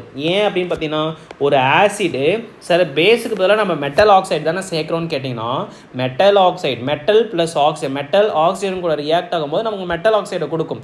மெக்னீஷியம் ஆக்சைடாக இருக்கட்டும், காப்பர் ஆக்சைடாக இருக்கட்டும், சோடியம் ஆக்சைடாக இருக்கட்டும், இது எல்லாமே ஒரு மெட்டல் ஆக்சைடு தான். ஓகேவா, ஸோ இந்த மெட்டல் ஆக்சைடு வந்து என்ன நேச்சர் அப்படின்னு பார்த்தீங்கன்னா பேசிக் நேச்சர். ஓகேவா, இந்த ஆசிடும் பேஸும் சேரும்போது நமக்கு என்ன கிடைக்குமா, சால்ட்டும் வாட்டரும் கிடைக்கும். ஓகேவா, ஸோ இந்த ரியாக்ஷனுக்கு பேர் என்ன பார்த்தீங்கன்னா நியூட்ரல் ரியாக்ஷன் அப்படின்னு நம்ம சொல்கிறோம். தயவுசெய்து பார்த்து வச்சுக்கோங்க, கண்டிப்பாக உங்களோட எக்ஸாமில் கேட்குறதுக்கு அதிகமான வாய்ப்புகள் வந்து இருக்குது. இங்கே பாருங்கள், எக்ஸாம்பிள் கொடுத்துருக்காங்க பாருங்கள். when an acid such as hydrochloric அமிலம். ஸோ ஹைட்ரோக்ளோரிக் அமிலம் என்பது என்ன, ஒரு ஆசிடுங்களா. அடுத்தது கால்சியம் ஹைட்ராக்சைடு என்பது என்ன, ஒரு பேஸு. எதில் வருது,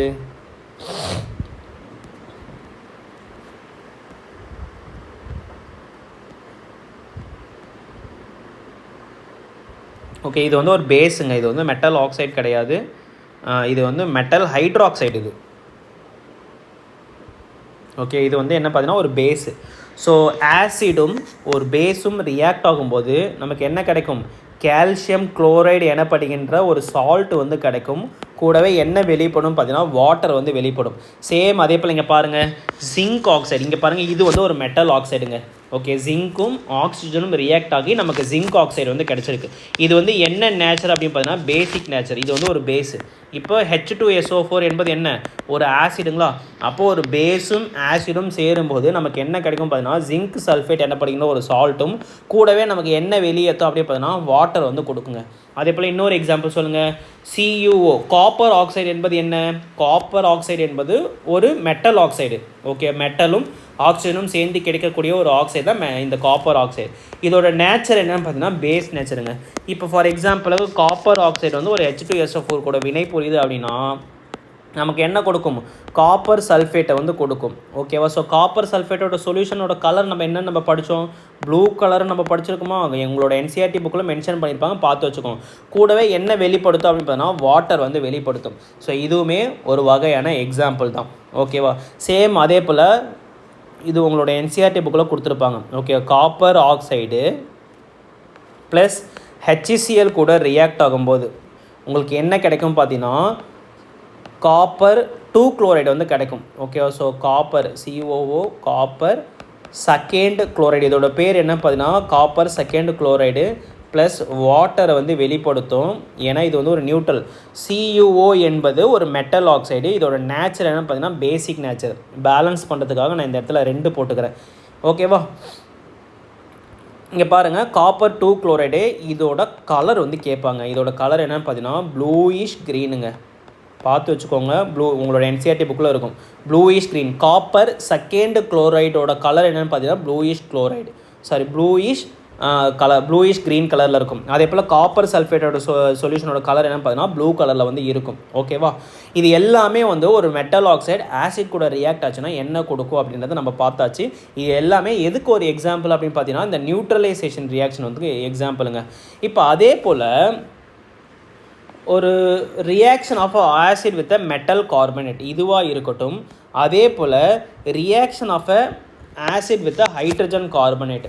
ஓகே, மெட்டல் கார்பனேட் கூட ரியாக்ட் ஆனாலும் சரி, மெட்டல் ஹைட்ரஜன் கார்பனேட் கூட ரியாக்ட் ஆனாலும் சரி. ஓகே, ஸோ கார்பனேட் அப்படின்னா CO3. ஓகே, மெட்டல் கூட CO3 சேர்ந்து வர்றது தான் கார்பனேட், மெட்டல் கார்பனேட் அப்படின்னு சொல்லுவோம். அதே போல் மெட்டல் கூட HCO3 சேர்ந்து வரது என்ன பார்த்தீங்கன்னா ஹைட்ரஜன் கார்பனேட், பை கார்பனேட் அப்படின்னு நம்ம சொல்லுவோம். ஓகேவா? ஸோ இந்த மாதிரி மெட்டல் கார்பனேட்டாக இருந்தாலும் சரி, மெட்டல் ஹைட்ரஜன் கார்பனேட்டாக இருந்தாலும் சரி, இது ரெண்டும் ஆசிடு கூட ரியாக்ட் ஆகும்போது நமக்கு என்ன கிடைக்கும் அப்படின்னு பார்த்தீங்கன்னா ஒரு சால்ட்டை வந்து கொடுக்கும். கூடவே வாட்டர், கார்பன் டை ஆக்சைடு வந்து வெளிப்படுத்துங்க. இதுதான் ரொம்ப ரொம்ப முக்கியம். சால்ட்டு கார்பன் டை ஆக்சைடு கேஸை வந்து வெளிப்படுத்தும். தெரிஞ்சு வச்சுக்கோங்க. Carbon di oxide metal acid கூட ரியாக்ட் ஆச்சு அப்படின்னா நமக்கு ஹைட்ரஜன் கேஸை வந்து கொடுக்கும். அதே போல் ஒரு மெட்டல் கார்பனேட்டாக இருக்கட்டும், இல்லை மெட்டல் ஹைட்ரஜன் கார்பனேட்டாக இருக்கட்டும், ஆசிட் கூட ரியாக்ட் ஆச்சு அப்படின்னா கார்பன் டை ஆக்சைடு கேஸை கொடுக்கும். கூடவே வாட்டர் வந்து பை ப்ராடக்டாக வந்து கொடுக்குங்க. இங்கே பாருங்கள், அமிலங்கள் உலோக கார்பனேட்டுகளுடன் வினை புரியும் போது கார்பன் டை ஆக்சைடு வாயு மற்றும் உப்புகளை தண்ணீருடன் கொடுக்கிறது அப்படின்ட்டு சொல்கிறாங்க. ஓகேவா? ஸோ கிளியராக புரிஞ்சுதுங்களா? இப்போ எக்ஸாம்பிள் என்ன பாருங்கள், இங்கே பாருங்கள், மெட்டல் கார்பனேட் ஆசிட் கூட சேர்ந்து சால்ட்டு, கார்பன் டை ஆக்சைடு, வாட்டரை வந்து கொடுக்குது. எக்ஸாம்பிள் பாருங்கள், சோடியம் கார்பனேட்டு. இது வந்து என்ன? இது வந்து ஒரு மெட்டலு, இது வந்து கார்பனேட். ஓகேவா? ஸோ கார்பனேட் கூட மெட்டல் சேர்ந்து வர்றது தான் ஒரு மெட்டல் கார்பனேட்டு. இது வந்து ஒரு ஆசிட் கூட சேர்க்குறீங்க, நமக்கு என்ன கிடைக்குதுன்னு பார்த்தீங்கன்னா NaCl எனப்படுகின்ற ஒரு சால்ட் வந்து கிடைக்குது. கூடவே என்ன கேஸ் வந்து வெளியாகுது அப்படின்னு பார்த்தீங்கன்னா கார்பன் டை ஆக்சைடு கேஸ் வந்து வெளியாகும். கூடவே நமக்கு என்ன கிடைக்கும்? பை ப்ராடக்ட் வந்து வாட்டர் வந்து கிடைக்கும். சேம் அதே போல் இங்கே பாருங்கள், கால்சியம் கார்பனேட் இருக்குது பார்த்தீங்களா? ஸோ கால்சியம் கார்பனேட், இந்த கால்சியம் கார்பனேட் எப்படி கிடைச்சுன்னு பார்த்தீங்கன்னா இதுக்கு ஒரு ரியாக்ஷன் இருக்குங்க. போன லெசனில் நம்ம படிச்சிருப்போம். என்ன லெசன் அப்படின்னு பார்த்தீங்கன்னா கால்சியம் ஹைட்ராக்சைடு. ஓகேவா? ஸோ இதுக்கு பேர் என்ன சொல்லுவாங்க பார்த்தீங்கன்னா ஸ்லாக்குடு லைம் அப்படின்னு சொல்லுவாங்க. கால்சியம் ஹைட்ராக்சைடை வந்து சுண்ணாம்பு அப்படின்னு சொல்லுவாங்க, நீர்த்த சுண்ணாம்பு. இதோடைய அக்வியஸ் சொல்யூஷன் இருக்குது பார்த்தீங்களா, இதை தான் என்ன சொல்லுவாங்க பார்த்தீங்கன்னா நீர்த்த சுண்ணாம்பு அப்படின்னு சொல்லுவாங்க, இல்லைனா வந்து சுண்ணாம்பு நீர் அப்படின்னு சொல்லுவாங்க, லைம் வாட்டர் அப்படின்னு சொல்லுவாங்க. கால்சியம் ஹைட்ராக்சைடோடைய இன்னொரு பேர் தான் இந்த லைம் வாட்டர், சுண்ணாம்பு நீர், இல்லைனா நீர்த்த சுண்ணாம்பு அப்படின்னு சொல்லுவாங்க. ஓகேவா? ஸோ இந்த கால்சியம் ஹைட்ராக்சைடு கூட கார்பன் டை ஆக்சைடு சேர்க்கும்போது உங்களுக்கு என்ன கிடைக்கும் அப்படின்னு பார்த்தீங்கன்னா கால்சியம் கார்பனேட் வந்து கிடைக்குமா. இந்த கால்சியம் கார்பனேட் என்ன பார்த்தீங்கன்னா ஒரு மெட்டல் இந்த கால்சியம் கார்பனேட் என்ன பார்த்தீங்கன்னா ஒரு மெட்டல் கார்பனேட்.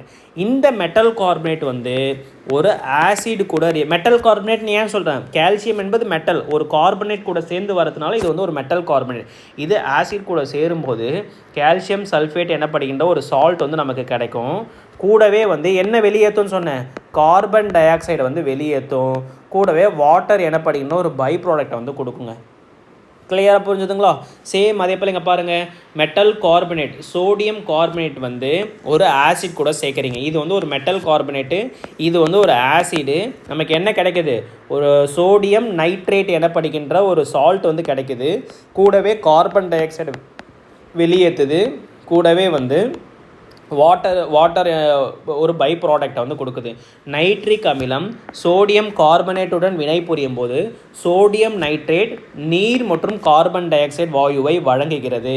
ஓகேவா? ஸோ கிளியராக புரிஞ்சுங்களா? இப்போது ஒரு மெட்டல் கார்பனேட் ஆசிட் கூட ரியாக்ட் ஆச்சுன்னா என்ன கொடுக்குன்றத நம்ம பார்த்தாச்சு.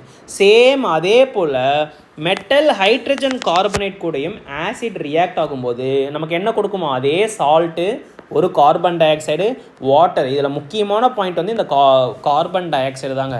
மெட்டல் ஆசிட் கூட ரியாக்ட் ஆச்சுன்னா ஹைட்ரஜன் கேஸை கொடுக்கும். அதுவே வந்து மெட்டல் கார்பனேட்டோ இல்லை மெட்டல் ஹைட்ரஜன் கார்பனேட்டோ ஆசிட் கூட ரியாக்ட் ஆகும்போது உங்களுக்கு என்ன கேஸை கொடுக்கும்?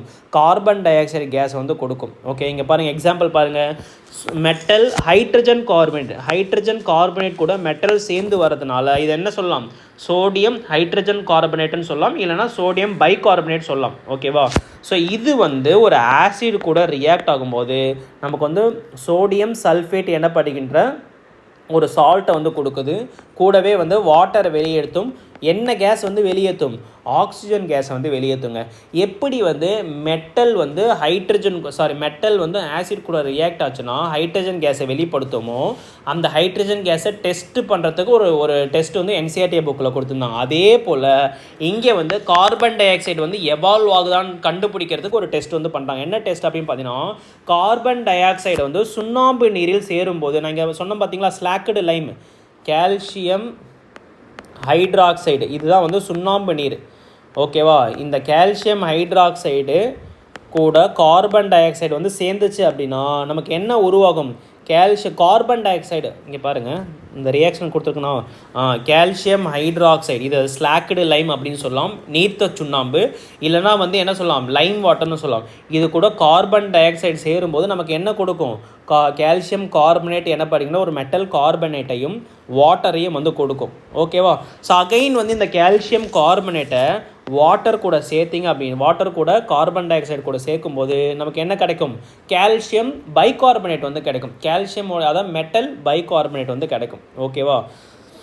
இது உங்களுக்கு வந்து எப்படி கிடைக்கும்னு பார்த்தீங்கன்னா, ப்ரெசிபிடேட்டாக வந்து கிடைக்குங்க. இது வந்து ஒயிட் ப்ரெசிபிடேட்டாக உங்களுக்கு சொல்யூஷனில் வந்து தங்கி போயிடும். ஒன்றும் இல்லைங்க, இப்போ வந்து கால்சியம் ஹைட்ராக்சைடு இப்போ வந்து இங்கே வெளியாகுது பார்த்தீங்களா, கார்பன் டை ஆக்சைடு. இந்த கார்பன் டை ஆக்சைடை எடுத்துகிட்டு போயிட்டு கால்சியம் ஹைட்ராக்சைடு கூட சொல்யூஷனில் நீங்கள் கலக்கிறீங்க அப்படின்னா அந்த சொல்யூஷன் வந்து உங்களுக்கு என்னவாக மாறிடும்? நல்ல ஒயிட் கலர் சொல்யூஷனாக மாறிடும். உங்களுக்கு வந்து அந்த அடியில் பார்த்தீங்கன்னா ப்ரெசிபிடேட்ஸ் வந்து தங்கி போயிடும். என்ன ப்ரெசிபிடேட்ஸ் அப்படின்னா கால்சியம் கார்பனேட் என்னப்படுகிற ப்ரெசிபிடேட்ஸ் வந்து தங்கி போயிடும். ஸோ இதை வச்சே நம்ம என்ன பண்ணிடலாம்? நம்ம கார்பன் டை ஆக்சைடு வந்து எவால்வ் ஆகிருக்கு அப்படின்றத நம்ம கண்டுபிடிச்சிடலாம். ஓகே, இங்கே பாருங்கள், உலோக கார்பனேட் அல்லது உலோக ஹைட்ரஜன் கார்பனேட்டுடன் அமிலத்தின் எதிர்வினை காரணமாக வாயு உருவாகும்.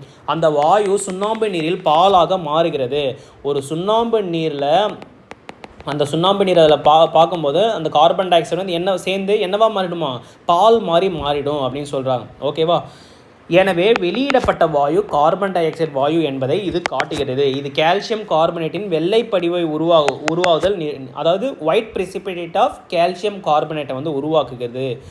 அதுவே excess of carbon dioxide is passed through a lime வாட்டரில் எக்ஸஸாக கார்பன் டை ஆக்சைடு உருவாக்கும் போது அந்த milky colour of lime water என்ன ஆகிடுமா? மறைஞ்சு போயிடுமா? என்ன சொல்கிறாங்க? கால்சியம் ஹைட்ராக்சைடு சொல்யூஷனில் கார்பன் டை ஆக்சைடு சேர்க்கும்போது இந்த லைம் சொல்யூஷன் வந்து உங்களுக்கு என்னவா மாறிடும்? பால் கலரில், மில்கி கலரில் வந்து மாறி போய் அடியில் வந்து உங்களுக்கு வந்து கால்சியம் கார்பனேட் ஒயிட் ப்ரெசிபிடேட்டை வந்து உருவாக்குது. அதுவே நீங்கள் எக்ஸஸாக கார்பன் டை ஆக்சைடு இதில் வந்து போடும்போது என்ன ஆகிடும் பார்த்தீங்கன்னா இந்த மில்கி கலர் வந்து டிஸப்பியர் ஆகி போயிடும் அப்படின்னு சொல்கிறாங்க. ஓகேவா? திஸ் ஹேப்பன்ஸ் எதனாலன்னு பார்த்தீங்கன்னா கால்சியம் ஹைட்ரஜன் கார்பனேட் உருவாகுவதால், அதாவது கால்சியம் ஹைட்ரஜன் கார்பனேட் உருவாகிறதுனால இது நிகழ்கிறது. ஏனெனில் கால்சியம் ஹைட்ரஜன் கார்பனேட் தண்ணீரில் கரையக்கூடியது என்பதால் கரைசல் கலவையின் பால் நிறம் மறைந்துவிடும் அப்படின்னு சொல்கிறாங்க. ஓகே, கிளியராக புரிஞ்சுதுங்களா? ஹைட்ரஜன் கார்பனேட் உருவாவதுனால நமக்கு அந்த மில்கி கலர் வந்து மறைஞ்சு போயிடுது அப்படின்னு சொல்கிறாங்க. ஓகேவா? ஓகே, இப்போ ஆசிடோடைய கெமிக்கல் ப்ராப்பர்ட்டிஸ் எல்லாமே பார்த்தாச்சு. ஆசிடில் காமனாக இருக்கக்கூடியது என்ன? காமன் இன் ஆசிடில் என்னெல்லாம் காமனான விஷயம் அப்படின்னு பார்த்தீங்கன்னா, acid gives hydrogen case when they react with metal கூட ரியாக்ட் ஆகும்போது ஆசிட் வந்து என்ன வெளிப்படுத்தும்? ஹைட்ரஜன் கேஸை வந்து வெளிப்படுத்தும்.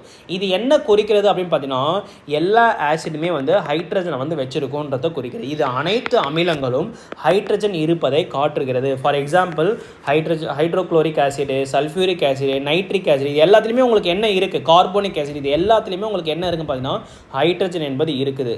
அதே போல் when acid dissolved in வாட்டரில் ஒரு ஆசிட் வந்து கலக்கும்போது என்னாகும்? அந்த ஆசிட் வந்து என்ன பண்ணும்? ஹைட்ரஜன் வந்து வெளியேற்றுன்றதை நம்ம படித்தோம். It dissociates hydrogen. ஓகேவா?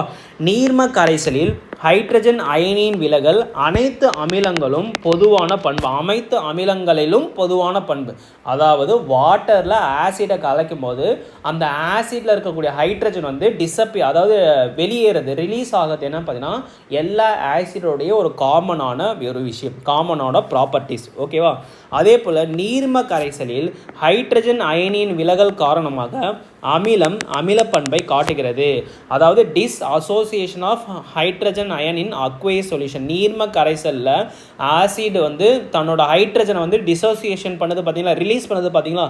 இது என்ன ஷோ ஆகுதுன்னு பார்த்தீங்கன்னா ஆசிடுக்கான அசிடிக் பிஹேவியரை வந்து ஷோ பண்ணுது. ஓகேவா? ஒரு ஆசிடுக்கு அமில பண்பு இருக்குன்றத நம்ம எப்படி சொல்லுவோம்? ஒரு நீர்ம கரைசலில் ஆசிட் கரைஞ்சது அப்படின்னா அந்த ஆசிட்டில் இருக்கக்கூடிய ஹைட்ரஜன் வந்து அதாவது என்ன ஆகும் பார்த்தீங்கன்னா டிஸ்அசோசியேஷன் ஆகும், ரிலீஸ் ஆகும். அதை வச்சு நம்ம என்ன சொல்லலாம், அந்த சொல்யூஷன் வந்து அசிடிக் நேச்சரில் இருக்குன்றதை நம்ம சொல்லிடலாம். எக்ஸாம்பிள் பாருங்கள், இப்போ ஹைட்ரோக்ளோரிக் ஆசிட் இருக்குது பார்த்தீங்களா, இது வந்து தண்ணியில் கரையும் போது என்னவா உடையும் பார்த்தீங்கன்னா ஹைட்ரஜன் அயனு குளோரின் அயனாக வந்து உடையும். ஓகேவா? ஸோ இங்கே பாருங்கள் இஹைட்ரஜன் வந்து ரிலீஸ் ஆகிடுச்சிங்களா. அப்போ இதை வந்து நம்ம என்ன சொல்லலாம், இந்த HCl வந்து அசிடிக் நேச்சரில் இருக்கக்கூடிய ஆசிட் அப்படின்னு நம்ம சொல்லலாம். ஓகேவா? இங்கே பாருங்கள் HCl வந்து வாட்டரில் கரையும் போது ஹைட்ரஜன் அயன் தனியாக குளோரின் அயன் தனியாக கொடுக்கும். அதே போல் ஒரு அசிட்டிக் ஆசிட் எடுத்துக்கோங்க, வினிகரில் இருக்கக்கூடிய அசிட்டிக் ஆசிட் வாட்டரில் கரையும் போது உங்களுக்கு என்ன கொடுக்கும், இந்த அயனை வந்து ஓகே CH3COO எனப்படுகின்ற அயனையும் ஹைட்ரஜன் அயனையும் வந்து நமக்கு கொடுக்கும். ஓகேவா? ஓகே, இப்போது ஸ்ட்ராங் ஆசிட்னா என்ன, வீக் ஆசிட்னா என்ன நம்ம தெரிஞ்சுக்கணுங்க. இதை நம்ம ஆக்சுவலாக முன்னாடியே நம்ம படிச்சிருக்கிறோம். ஆசிட் வந்து 2 டைப்புன்னு நம்ம படித்தோம். ஒன்று வந்து என்ன படித்தோம், ஆர்கானிக்னு ஒன்று படித்தோம், இன்னொன்று வந்து இன்ஆர்கானிக்னு ஒன்று படித்தோம். இது வந்து எதன் அடிப்படையில் நம்ம ஆர்கானிக் இன்ஆர்கானிக்னு நம்ம பிரித்தோன்னா சோர்ஸ் அடிப்படையிலங்க, பேஸ்ட் ஆன் த சோர்ஸ். அதாவது நேச்சுரல் சோர்ஸ்லேருந்து கிடைக்கக்கூடிய அமிலத்தை வந்து ஆர்கானிக்கும், மினரல்ஸு மற்றும் தாது ராக்ஸு அதுலேருந்து கிடைக்கக்கூடிய அமிலத்தை வந்து இன்ஆர்கானிக் அமிலம் நம்ம பிரித்தோம். ஓகேவா? அதே போல் இப்போது இப்படி எடுத்துப்போம். இப்போ தண்ணி இருக்குங்க, தண்ணியில் என்ன பண்ண போகிறீங்க, HCl வந்து கரைக்க போகிறீங்க. ஓகே, இது என்ன பண்ணும், H+ அயனை வந்து வெளியிடும், Cl அயனஸாக இதுவாகிடும். ஓகேவா? அதாவது யார் வந்து அதிகமான H+ அயனை வந்து வெளியிடுறாங்களோ அவங்கள வந்து நம்ம என்ன சொல்லுவோம், ஸ்ட்ராங் ஆசிட்னு நம்ம சொல்லுவோம். ஓகேவா? நல்லா ஞாபகம் வச்சுக்கோங்க. ஸ்ட்ராங் ஆசிட், வீக் ஆசிட் நம்ம எப்படி சொல்கிறோன்னு பார்த்தீங்கன்னா, இப்போது ஒரு ஆசிடை எடுத்துகிட்டு போயிட்டு நம்ம வாட்டரில் வந்து கரைக்கணும் அப்படின்னா யார் வந்து அதிகப்படியான ஹைட்ரஜனை வந்து வெளியிடுறாங்களோ, ரிலீஸ் பண்ணுறாங்களோ அவங்கள வந்து ஸ்ட்ராங் ஆசிட்னு சொல்லுவோம். யார் வந்து மிக குறைந்த அளவில் வந்து ஹைட்ரஜன் அயனை வந்து வெளியிடுறாங்களோ அவங்கள வந்து வீக் ஆசிட்னு சொல்லுவோம். ஃபார் எக்ஸாம்பிள் நீங்கள் HCl, அதுக்கப்புறம் H2SO4, அடுத்தது HNO3, நைட்ரிக் ஆசிடு, இதெல்லாம் பார்த்தீங்கன்னா பயங்கரமாக தண்ணியில் வந்து தன்னோட ஹைட்ரஜன் அயனை வந்து வெளியிடும். ஓகேவா? இது எல்லாமே என்ன தான் பார்த்தீங்கன்னா ஸ்ட்ராங் ஆசிட்னு சொல்லலாம்.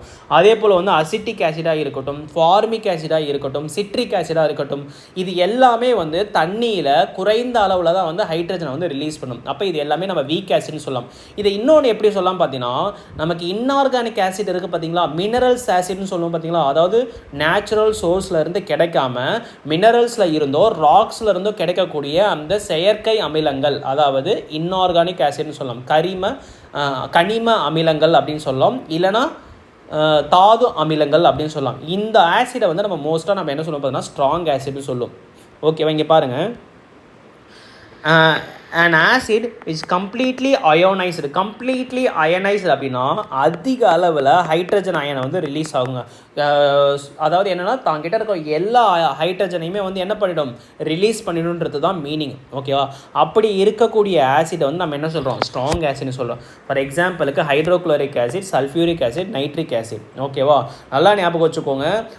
இன்ஆர்கானிக் ஆசிட் எல்லாமே என்ன தான் பார்த்தீங்கன்னா ஸ்ட்ராங் ஆசிடுங்க. இன்ஆர்கானிக் ஆசிட் எல்லாமே வந்து அதாவது கனிம அமிலங்கள், மினரல் ஆசிட் நம்ம பார்த்தோம் பார்த்தீங்கன்னா தாது ஆசிட், அது எல்லாமே வந்து ஸ்ட்ராங் ஆசிடுங்க. அதே போல் ஆர்கானிக்கில் இருக்கக்கூடிய ஆசிட் எல்லாமே நமக்கு என்ன பார்த்தீங்கன்னா வீக் ஆசிடுங்க. ஓகேவா? எதன் அடிப்படையில் ஸ்ட்ராங் வீக்குன்னு பிரிக்கிறோம்? தண்ணியில் கரையும் போது யார் வந்து ஹைட்ரஜனை வந்து கம்ப்ளீட்டாக அயானைஸ் பண்ணுறாங்களோ, யார் வந்து அதிக அளவில் ஹைட்ரஜனை வந்து வெளியிடுறாங்களோ அவங்கள நம்ம ஸ்ட்ராங் ஆசிட் நம்ம சொல்கிறோம். யார் வந்து சொற்ப அளவில் ஹைட்ரஜனை வந்து வெளியிடுறாங்களோ, கம்ப்ளீட்டாக அயனைஸ் ஆகாமல் பார்ஷியலாக அயனைஸ் ஆகுது, ஹைட்ரஜன் வந்து பார்ஷியலாக அயனைஸ் ஆகுதுன்னா அது வந்து நம்ம வீக் ஆசிட்னு சொல்கிறோம். ஓகேவா? So acetic acid, carbonic acid எல்லாமே அதுக்கு மிக சிறந்த எக்ஸாம்பிள். ஓகேவா? இப்போ நம்ம ஆசிடை பற்றி கம்ப்ளீட்டாக படித்தாச்சு. சேம் அதே போல் பேஸுங்க. உங்களுக்கு ஆசிட் வந்து புரிஞ்சிருச்சு அப்படின்னா பேஸ் வந்து உங்களுக்கு கிளியராக புரிஞ்சிடும். ஓகேவா? ஸோ பேஸ் என்பது இப்போ எப்படி வந்து ஆசிட் வந்து தண்ணியில் கரைஞ்சி ஹைட்ரஜன் அயனை வந்து வெளியிடுதோ அதே போல் பேஸ் என்பது தண்ணியில் கரைஞ்சி உங்களுக்கு என்னத்தை வெளியிடுமா? OH அயன், அதாவது ஹைட்ராக்சைடு கிடையாது, ஹைட்ராக்சைடு. ஓகேவா? ஹைட்ராக்சைடு அயனை வந்து வெளியிடும் OH. இது வந்து என்னவா பிரிஞ்சிடும் பார்த்தீங்கன்னா Na+OH- பிரிஞ்சிடும். ஓகேவா? இப்போ வாட்டர் இருக்குது, வாட்டரில் நீங்கள் NOH போடுறீங்க அப்படின்னா இது வந்து என்னவா பிரிஞ்சிடும் பார்த்தீங்கன்னா Na+ பிரிஞ்சிடும், அடுத்தது OH- பிரிஞ்சிடும். ஓகேவா? எந்த சொல்யூஷன், எந்த கெமிக்கல் வந்து தண்ணியில் கரையும் போது OH- அதாவது ஹைட்ராக்சைடு அயனியை வந்து ரிலீஸ் பண்ணுதோ அதை நம்ம என்ன சொல்லலாம்?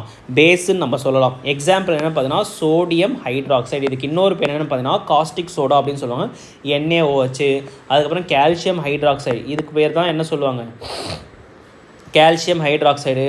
அடுத்தது பொட்டாசியம் ஹைட்ராக்சைடு, இதுக்கு இன்னொரு பேர் என்ன பார்த்தீங்கன்னா காஸ்டிக் பொட்டாஷ், KOH அப்படின்றத ஞாபகம் வச்சுக்கோங்க. ஓகேவா? ஸோ இப்போ பாருங்கள், இதுக்குள்ள பேசிக்கான ப்ராப்பர்ட்டிஸ் என்ன? ஆசிட் வந்து புளிப்பு சுவை அப்படின்னா பேஸோடைய சுவை என்ன பார்த்தீங்கன்னா கசப்பான சுவை, பிட்டர் டேஸ்ட்டு. அதே போல் அது தொடுறதுக்கு எப்படி இருக்குமா? பார்க்குறதுக்கு வந்து சோப்பு, அதாவது சோப்பு தொட்டிங்கன்னா உங்களுக்கு எப்படி ஒரு மாதிரி வழவழப்பாக வழுக்கக்கூடியதாக இருக்கும் பார்த்தீங்கன்னா, ஸ்லிப்பரி நேச்சரில் இருக்கும் பார்த்தீங்களா? அதே போல் பேஸுமே வந்து ஸ்லிப்பரி நேச்சரில் இருக்கும். அதே போல் இது வந்து என்ன பார்த்தீங்கன்னா ரெட் லிட்மஸை என்ன கலராக மாற்றும்? ரெட் கலரை வந்து ப்ளூ கலராக மாற்றும். ஓகேவா? ஆசிட், அதாவது ஆசிடாக இருக்கட்டும் பேஸாக இருக்கட்டும், இந்த ரெண்டுமே தண்ணியில் கரையும் போது இந்த சொல்யூஷனில் வந்து அயனைஸ் ஆகிடுமா? இந்த ரெண்டு சொல்யூஷனுமே உங்களுக்கு வந்து பெஸ்ட்டு கண்டக்டர் ஆஃப் எலக்ட்ரிசிட்டிங்க.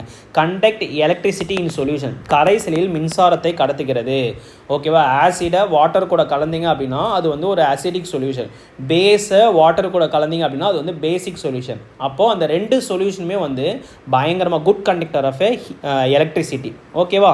அதே போல் பாருங்கள் எப்படி வந்து அது வந்து H+ அயனையை வெளியிடுதோ அதே போல் பேஸ் ஆனது வாட்டரில் கரையும் போது OH- அயனை வந்து வெளியிடும், அதாவது ஹைட்ராக்சைடு அயனை வந்து வெளியிடும். ஓகேவா? அடுத்தது டைப்ஸ் ஆஃப் பேஸுங்க. ஒன்று வந்து வாட்டர் சால்யூபிள் பேஸு, இன்னும் வந்து வாட்டர் இன்சால்யூபிள் பேஸ் அப்படின்னு சொல்கிறாங்க. ஓகேவா? நீரில் கரையக்கூடிய காரம், அதேபோல் நீரில் கரையாத காரம். ஸோ இந்த நீரில் கரையக்கூடிய காரத்தை தான் நம்ம என்ன சொல்லுவோம்?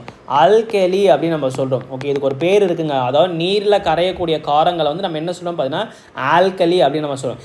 எல்லா ஆல்கலியுமே, இது ரொம்ப ரொம்ப முக்கியமான பாயிண்ட்டு, ஆல்கலி, அதாவது நீரில் கரையக்கூடிய காரங்களை ஆல்கலி நம்ம சொல்கிறோம். எல்லா ஆல்கலியுமே, தமிழ்லையுமே ஆல்கலி தான், எல்லா ஆல்கலியுமே கண்டிப்பாக என்னவாக தான் இருக்கும் பார்த்தீங்கன்னா பேஸாக தான் இருக்கும். ஆனால் எல்லா பேஸுமே ஆல்கலியான்னு கேட்டிங்கன்னா கிடையாது. எல்லா பேஸுமே ஆல்கலி கிடையாது. எல்லா ஆல்கலியுமே பேஸு தான். ஏன்னா எல்லா பேஸ் வந்து உங்களுக்கு என்ன தண்ணியில் கரையக்கூடிய பேஸ் தான் நம்ம ஆல்கலின்னு சொல்கிறோம். ஓகேவா? அப்போ கண்டிப்பாக பேஸ் ஆனது தண்ணியில் கரைஞ்சிருக்கு, அதனால தான் அதை நம்ம பேஸுன்னு சொல்கிறோம். எல்லா ஆல்கலியும் பேஸ் தான். ஆனால் எல்லா பேஸுமே ஆல்கலியான்னு கேட்டிங்கன்னா கிடையாது. ஏன்னா வாட்டர் இன்சால்யூபிள் பேஸும் கிடையாது, நீரில் கரையாத காரங்களும் நமக்கு இருக்குது. இதில் எதெல்லாம் வந்து ஈஸியாக தண்ணியில் கரையும் அப்படின்னு பார்த்தீங்கன்னா இந்த பீரியாடிக் டேபிளில் முதல் குரூப்லேயும் ரெண்டாவது குரூப்லேயும் இருக்குது பார்த்தீங்கன்னா கார உலோகங்கள், கார மண் உலோகங்கள். இது ரெண்டுமே இந்த டேபிளில் வரக்கூடிய எல்லா உலோகங்களும் வாட்டர் கூட ஈஸியாக வந்து கரையுங்க. எல்லா எலமெண்ட்டும் வாட்டர் கூட ஈஸியாக கரையும். Okay, these are also known as, அதாவது ஹைட்ராக்சைடு ஆஃப் ஆல்கலி. அந்த மெட்டல் கிடையாது, ஹைட்ராக்சைடு. இப்போ வந்து சோடியம் இருக்குது அப்படின்னா சோடியம் கூட ஹைட்ராக்சைடு சேர்ந்து வருது. மெக்னீஷியம் இருக்குது அப்படின்னா மெக்னீஷியம் கூட ஹைட்ராக்சைடு சேர்ந்து வருது. கால்சியம் இருக்குன்னா கால்சியம் கூட ஹைட்ராக்சைடு வந்து சேர்ந்து வர்றது.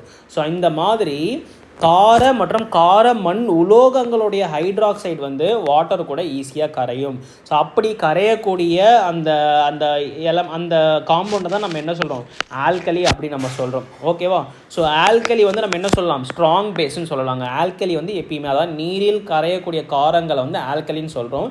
எல்லா ஆல்கலியும் காரங்களாகும், ஆனால் எல்லா காரங்களும் ஆல்கலி ஆகாது. ஆல்கலி என்பது ஒரு ஸ்ட்ராங் பேஸுக்கு வந்து எக்ஸாம்பிள். ஓகேவா? இப்போ அடுத்தது chemical properties of a base. எப்படி வந்து நம்ம ஆசிடுக்கு வந்து கெமிக்கல் ப்ராப்பர்ட்டிஸ் வந்து படித்தோமோ அதே போல் பேஸுக்கும் கெமிக்கல் ப்ராப்பர்ட்டிஸ் வந்து இருக்குது. ஓகேவா? இங்கே பாருங்கள், ஆல்கலி வந்து ஆல்கலினா என்ன, பேஸு தான் நம்ம ஆல்கலி நம்ம சொல்லுவோம். ஆல்கலி வந்து மெட்டல் கூட சேரும்போது, ஓகேவா, ஆல்கலி வந்து மெட்டல் கூட சேரும்போது உங்களுக்கு என்ன கொடுக்குமா, சால்ட்டு ப்ளஸ் ஹைட்ரஜன் வந்து கொடுக்கும். எப்படி வந்து சேம் அதே தான், ஆசிட் கூட மெட்டல் சேர்ந்துச்சுன்னா ஒரு சால்ட்டு ஹைட்ரஜன் கொடுக்குதோ அதே போல் ஒரு பேஸும் மெட்டலும் சேர்ந்தது அப்படின்னா நமக்கு ஒரு சால்ட்டு ப்ளஸ் ஹைட்ரஜன் கேஸை தான் கொடுக்கும். ஓகேவா? ஸோ எக்ஸாம்பிள் பாருங்கள், ஜிங்க் என்பது ஒரு மெட்டலுங்களா, ஜிங்க் என்பது ஒரு மெட்டல். NaOH என்பது என்னென்னு பார்த்தீங்கன்னா metal hydroxide. Okay, sodium hydroxide என்பது ஒரு பேஸு. ஓகேவா? இது வந்து ஒரு பேஸு. ஓகே, மெட்டலும் பேஸும் ரியாக்ட் ஆகும்போது சோடியம் ஜிங்கேட் எனப்படுகின்ற ஒரு சால்ட்டை வந்து கொடுக்குது. ஓகேவா? சோடியம் ஹைட்ராக்சைடு துத்தநோக உலோகனுடன் வினை புரியும் போது ஹைட்ரஜன் வாயுவையும் சோடியம் ஜிங்கேட்டையும் தருகிறது. இது வந்து ஒரு சால்ட்டு, கூடவே ஹைட்ரஜன் கேஸை வந்து வெளியேற்றுது. அதே போல் அலுமினியம் என்பது ஒரு மெட்டலுங்களா, சோடியம் ஹைட்ராக்சைடு என்பது என்ன, ஒரு பேஸுங்களா. ஸோ இது சேரும்போது உங்களுக்கு என்ன கிடைக்கும் பார்த்தீங்கன்னா, இது வாட்டர் வந்து வாட்டர் சேர்க்கணும். இது வந்து என்ன பார்த்தீங்கன்னா என்ன கொடுக்கும் பார்த்தீங்கன்னா சோடியம் அலுமினேட் எனப்படுகின்ற ஒரு சால்ட்டையும் மற்றும் ஹைட்ரஜன் கேஸ் வந்து கொடுக்குறது. ஸோ இது எல்லாமே இதுக்கு ஒரு எக்ஸாம்பிள். அதாவது மெட்டல் பேஸ் கூட ரியாக்ட் ஆச்சுன்னா ஒரு சால்ட்டு ப்ளஸ் ஹைட்ரஜன் கேஸ் வந்து வெளியேற்றுன்றதை தெரிஞ்சுக்கோங்க. அதே போல் நான் மெட்டாலிக் ஆக்சைடு, எப்படி வந்து மெட்டல் ஆக்சிஜன் கூட சேர்ந்ததுன்னா நமக்கு மெட்டல் ஆக்சைடு வந்து கிடைக்குமோ, இந்த மெட்டல் ஆக்சைடு வந்து பேசிக் நேச்சரில் இருக்குமோ அதே போல் நான் மெட்டல் வந்து ஆக்சிஜன் கூட ரியாக்ட் ஆகி ஒரு நான் மெட்டாலிக் ஆக்சைடு வந்து கொடுக்கும். இந்த நான் மெட்டாலிக் ஆக்சைடோட நேச்சர் என்ன பார்த்தீங்கன்னா அசிடிக் நேச்சருங்க. அப்போ இது வந்து என்ன பண்ணும், இந்த நான் மெட்டாலிக் ஆக்சைடு வந்து நார்மலாகவே நேச்சராகவே அசிடிக் நேச்சரில் இருக்கும். ஓகேவா? ஃபார் எக்ஸாம்பிளுக்கு கார்பன் டை ஆக்சைடு, கார்பன் என்பது என்ன, ஒரு நான் மெட்டல், அது ஆக்சிஜன் கூட சேர்ந்து நமக்கு கார்பன் டை ஆக்சைடு வந்து உருவாகுது. அப்போ கார்பன் டை ஆக்சைடு என்பது ஒரு நான் மெட்டாலிக் அலோக ஆக்சைடு அப்படின்னு நம்ம சொல்லுவோம். ஓகேவா? கார்பன் டை ஆக்சைடு வந்து வாட்டர் கூட சேர்க்கும் போது நமக்கு இது தேவையில்லாத பாயிண்ட், இதுக்கு தேவையில்லாத பாயிண்ட்டு. கார்பன் டை ஆக்சைடை வாட்டர் கூட சேர்க்கும் போது, தண்ணியில் கார்பன் டை ஆக்சைடு சேர்க்கும் போது நமக்கு சோடா, நம்ம சோடா குடிக்கிறோம் பார்த்தீங்களா, அதில் இருக்கக்கூடிய கேஸ் வந்து என்ன பார்த்தீங்கன்னா கார்போனிக் அமிலம் தான். அதுக்கு ஃபார்மா வந்து H2CO3. இது தேவையில்லாத பாயிண்ட்டு. இங்கே பாருங்கள், பேஸ் வந்து ஒரு நான் மெட்டாலிக் ஆக்சைடு கூட ரியாக்ட் ஆச்சு அப்படின்னா நமக்கு என்ன கொடுக்கும், சால்ட்டு ப்ளஸ் வாட்டர் வந்து கொடுக்கும். ஸோ பேஸ் நான் மெட்டாலிக் ஆக்சைடு வந்து என்ன நேச்சரில் இருக்கும், ஆசிடிக் நேச்சரில் இருக்குமா. அப்போது பேஸு ஆசிட் இது ரெண்டும் சேர்ந்ததுன்னா இந்த ரியாக்ஷனுக்கு பேர் நம்ம என்ன சொல்லுவோம், நியூட்ரலைசேஷன் ரியாக்ஷன் நம்ம சொல்லுவோம். ஓகே, இது ரெண்டுத்தையும் சேர்ந்தது அப்படின்னா இதை வந்து நம்ம என்ன சொல்லலாம், நியூட்ரலைசேஷன் ரியாக்ஷன் சொல்லலாம். இங்கே பாருங்கள், எக்ஸாம்பிள் பாருங்கள், சோடியம் ஹைட்ராக்சைடு இது வந்து ஒரு பேஸு, கார்பன் டை ஆக்சைடு இது வந்து என்னென்னு பார்த்தீங்கன்னா ஒரு நான் மெட்டாலிக் ஆக்சைடு. இது ரெண்டும் சேர்ந்து நமக்கு என்ன கொடுக்குது, சோடியம் கார்பனேட் எனப்படுகின்ற ஒரு சால்ட்டையும் கூடவே என்ன வெளியேற்றுது, வாட்டரை வந்து கொடுக்குது. ஓகேவா? ஒரு ஆசிடு ஒரு பேஸு சேர்ந்தாதான் நமக்கு சால்ட்டும் வாட்டரும் கிடைக்கும். அதே போல் இது வந்து ஒரு பேஸு அசிடிக் நேச்சரில் இருக்கக்கூடிய ஒரு நான் மெட்டாலிக் ஆக்சைடு. அப்போ ஆசிடும் பேஸும் கலந்ததுன்னா நமக்கு ஒரு சால்ட்டும் வாட்டரும். இந்த ரியாக்ஷனை வந்து நம்ம என்ன சொல்லலாம், நியூட்ரலைசேஷன் அல்லது நியூட்ரல் ரியாக்ஷன் சொல்லலாம். அதே போல் இங்கே பாருங்கள், கால்சியம் ஹைட்ராக்சைடு, இதுக்கு கால்சியம் ஹைட்ராக்சைடு என்பது என்ன பார்த்தீங்கன்னா ஒரு நீர்த்த சுண்ணாம்பு, ஸ்லாக்டு லைம் அப்படின்னு நம்ம சொல்லுவோம். அது கூட கார்பன் டை ஆக்சைடை வந்து சேர்க்கும் போது நமக்கு என்ன உருவாகும், கால்சியம் கார்பனேட்டை வந்து உருவாக்கும், கூடவே வந்து வாட்டர் வந்து வெளிப்படுத்தும். இது வந்து என்ன, இது வந்து ஒரு பேஸு, இது வந்து என்ன பார்த்தீங்கன்னா ஒரு கார்பன் டை ஆக்சைடு என்பது ஒரு நான் மெட்டாலிக் ஆக்சைடு. என்ன நேச்சர் அப்படின்னு பார்த்தீங்கன்னா அசிடிக் நேச்சர். அப்போது ஒரு பேஸும் ஆசிடும் சேரும்போது நமக்கு என்ன கிடைக்கும், ஒரு சால்ட்டும் ஒரு வாட்டரும் கிடைக்கும். இந்த ரியாக்ஷன் வந்து ஒரு நியூட்ரல் ரியாக்ஷனுக்கு வந்து எக்ஸாம்பிள் இங்கே கொடுத்துருக்காங்க பாரு, நியூட்ரலைசேஷன் ரியாக்ஷன் அப்படின்னா என்னன்னு பார்த்தீங்கன்னா ஆசிட் வந்து பேஸை வந்து நியூட்ரலைஸ் பண்ணுங்கள் when they react with each other. ஒன்றுக்கொன்று ஆசிடும் பேஸும் ஒன்றுக்கொன்று ரியாக்ட் ஆகும்போது ஆசிட் பேஸ் வந்து நியூட்ரலைஸ் பண்ணும். கூடவே வந்து என்ன கொடுக்கும் பார்த்தீங்கன்னா ஒரு சால்ட்டையும் வாட்டரையும் வந்து ஃபார்ம் பண்ணணும்னு சொல்கிறாங்க. ஓகேவா? இங்கே பாருங்கள், அமிலம் மற்றும் காரம் இரண்டுமே ஒன்றுக்கொன்று நடுநிலை ஆக்குவதால் இது நடுநிலைப்படுத்தல் எதிர்வினை என்று அழைக்கப்படுகிறது. நியூட்ரலைசேஷன் ரியாக்ஷன் என்று அழைக்கப்படுகிறது. ஃபார் எக்ஸாம்பிள் பாருங்கள், சோடியம் ஹைட்ராக்சைடு என்பது ஒரு பேஸு, HCl என்பது என்ன பார்த்தீங்கன்னா ஒரு ஆசிட். ஏன் இதெல்லாம் நான் படிக்கலைன்னா இந்த ரியாக்ஷனுடைய எக்ஸ்ப்ளனேஷன் தான் இங்கே கொடுத்துருக்கேன். இது வந்து ஒரு ஆசிடு, இது ரெண்டும் சேர்ந்து உங்களுக்கு என்ன உருவாக்குது, ஒரு சால்ட்டு ப்ளஸ் வாட்டர் வந்து உருவாக்குது. சேம் அதே போல் கால்சியம் ஹைட்ராக்சைடு என்பது ஒரு பேஸு, HCl என்பது என்னென்னு பார்த்தீங்கன்னா ஒரு ஆசிடு, இது கொடுக்குறது என்ன பார்த்தீங்கன்னா கால்சியம் குளோரைடு என்ன பண்ணிட்டு ஒரு சால்ட்டை கொடுக்குது. கூடவே நமக்கு என்ன கிடைக்கும் பார்த்தீங்கன்னா வாட்டர் வந்து கொடுங்க. ஸோ இப்போ பேஸில் காமனான விஷயம் என்ன அப்படின்னு பார்த்தீங்கன்னா, பேஸ் வந்து அதாவது ஆசிட் வந்து நீரில் கரையும் போது ஹைட்ரஜன் அயனை வந்து வெளியேற்றும். அதே போல் பேஸ் வந்து வாட்டரில் கரையும் போது OH மைனஸ் அயான் அதாவது ஹைட்ராக்சைடு அயனை வந்து வெளியேற்றும். Which is responsible for the basic behaviour of a compound. ஓகேவா, அதாவது ஒரு காம்பவுண்டோடைய பேசிக் பிஹேவியர், அதாவது ஒரு பேஸை தண்ணியில் கரைக்கும் போது அந்த பேஸ் ஆனது தன்னோட OH ஹைட்ராக்சைடு அயனை வந்து வெளியேற்றுறது என்பது ஒரு காமனான ப்ராப்பர்ட்டி, பேஸுக்குன்னு இருக்கக்கூடிய ஒரு காமனான ப்ராப்பர்ட்டி. எக்ஸாம்பிள் பாருங்கள், சோடியம் ஹைட்ராக்சைடை வந்து வாட்டர் கூட சேர்க்கும்போது சோடியம் அயன் தனியாகவும் OH மைனஸ் ஹைட்ராக்சைடு அயன் தனியாகவும் பிரிஞ்சு போச்சு. ஓகேவா, இதே போல் பொட்டாசியம் ஹைட்ராக்சைடு தண்ணீரில் கரைக்கப்படும் போது ஹைட்ராக்சைடு அயனையும் பொட்டாசியம் அயனையும் பிரிக்கிறது. இங்கே பாருங்கள், KOH என்பது பொட்டாசியம் ஹைட்ராக்சைடு, இதுக்கு இன்னொரு பேர் என்ன, காஸ்டிக் பொட்டாசியம் நம்ம படித்தோமா. ஓகேவா, இது வந்து வாட்டர் கூட சேரும்போது பொட்டாசியம் அயன் தனியாகவும் OH மைனஸ் அயன் தனியாகவும் பிரிக்கிறது. ஓகேவா, இப்போ strength of a acid and base, acid and பேஸோடைய ஸ்ட்ரென்த்து.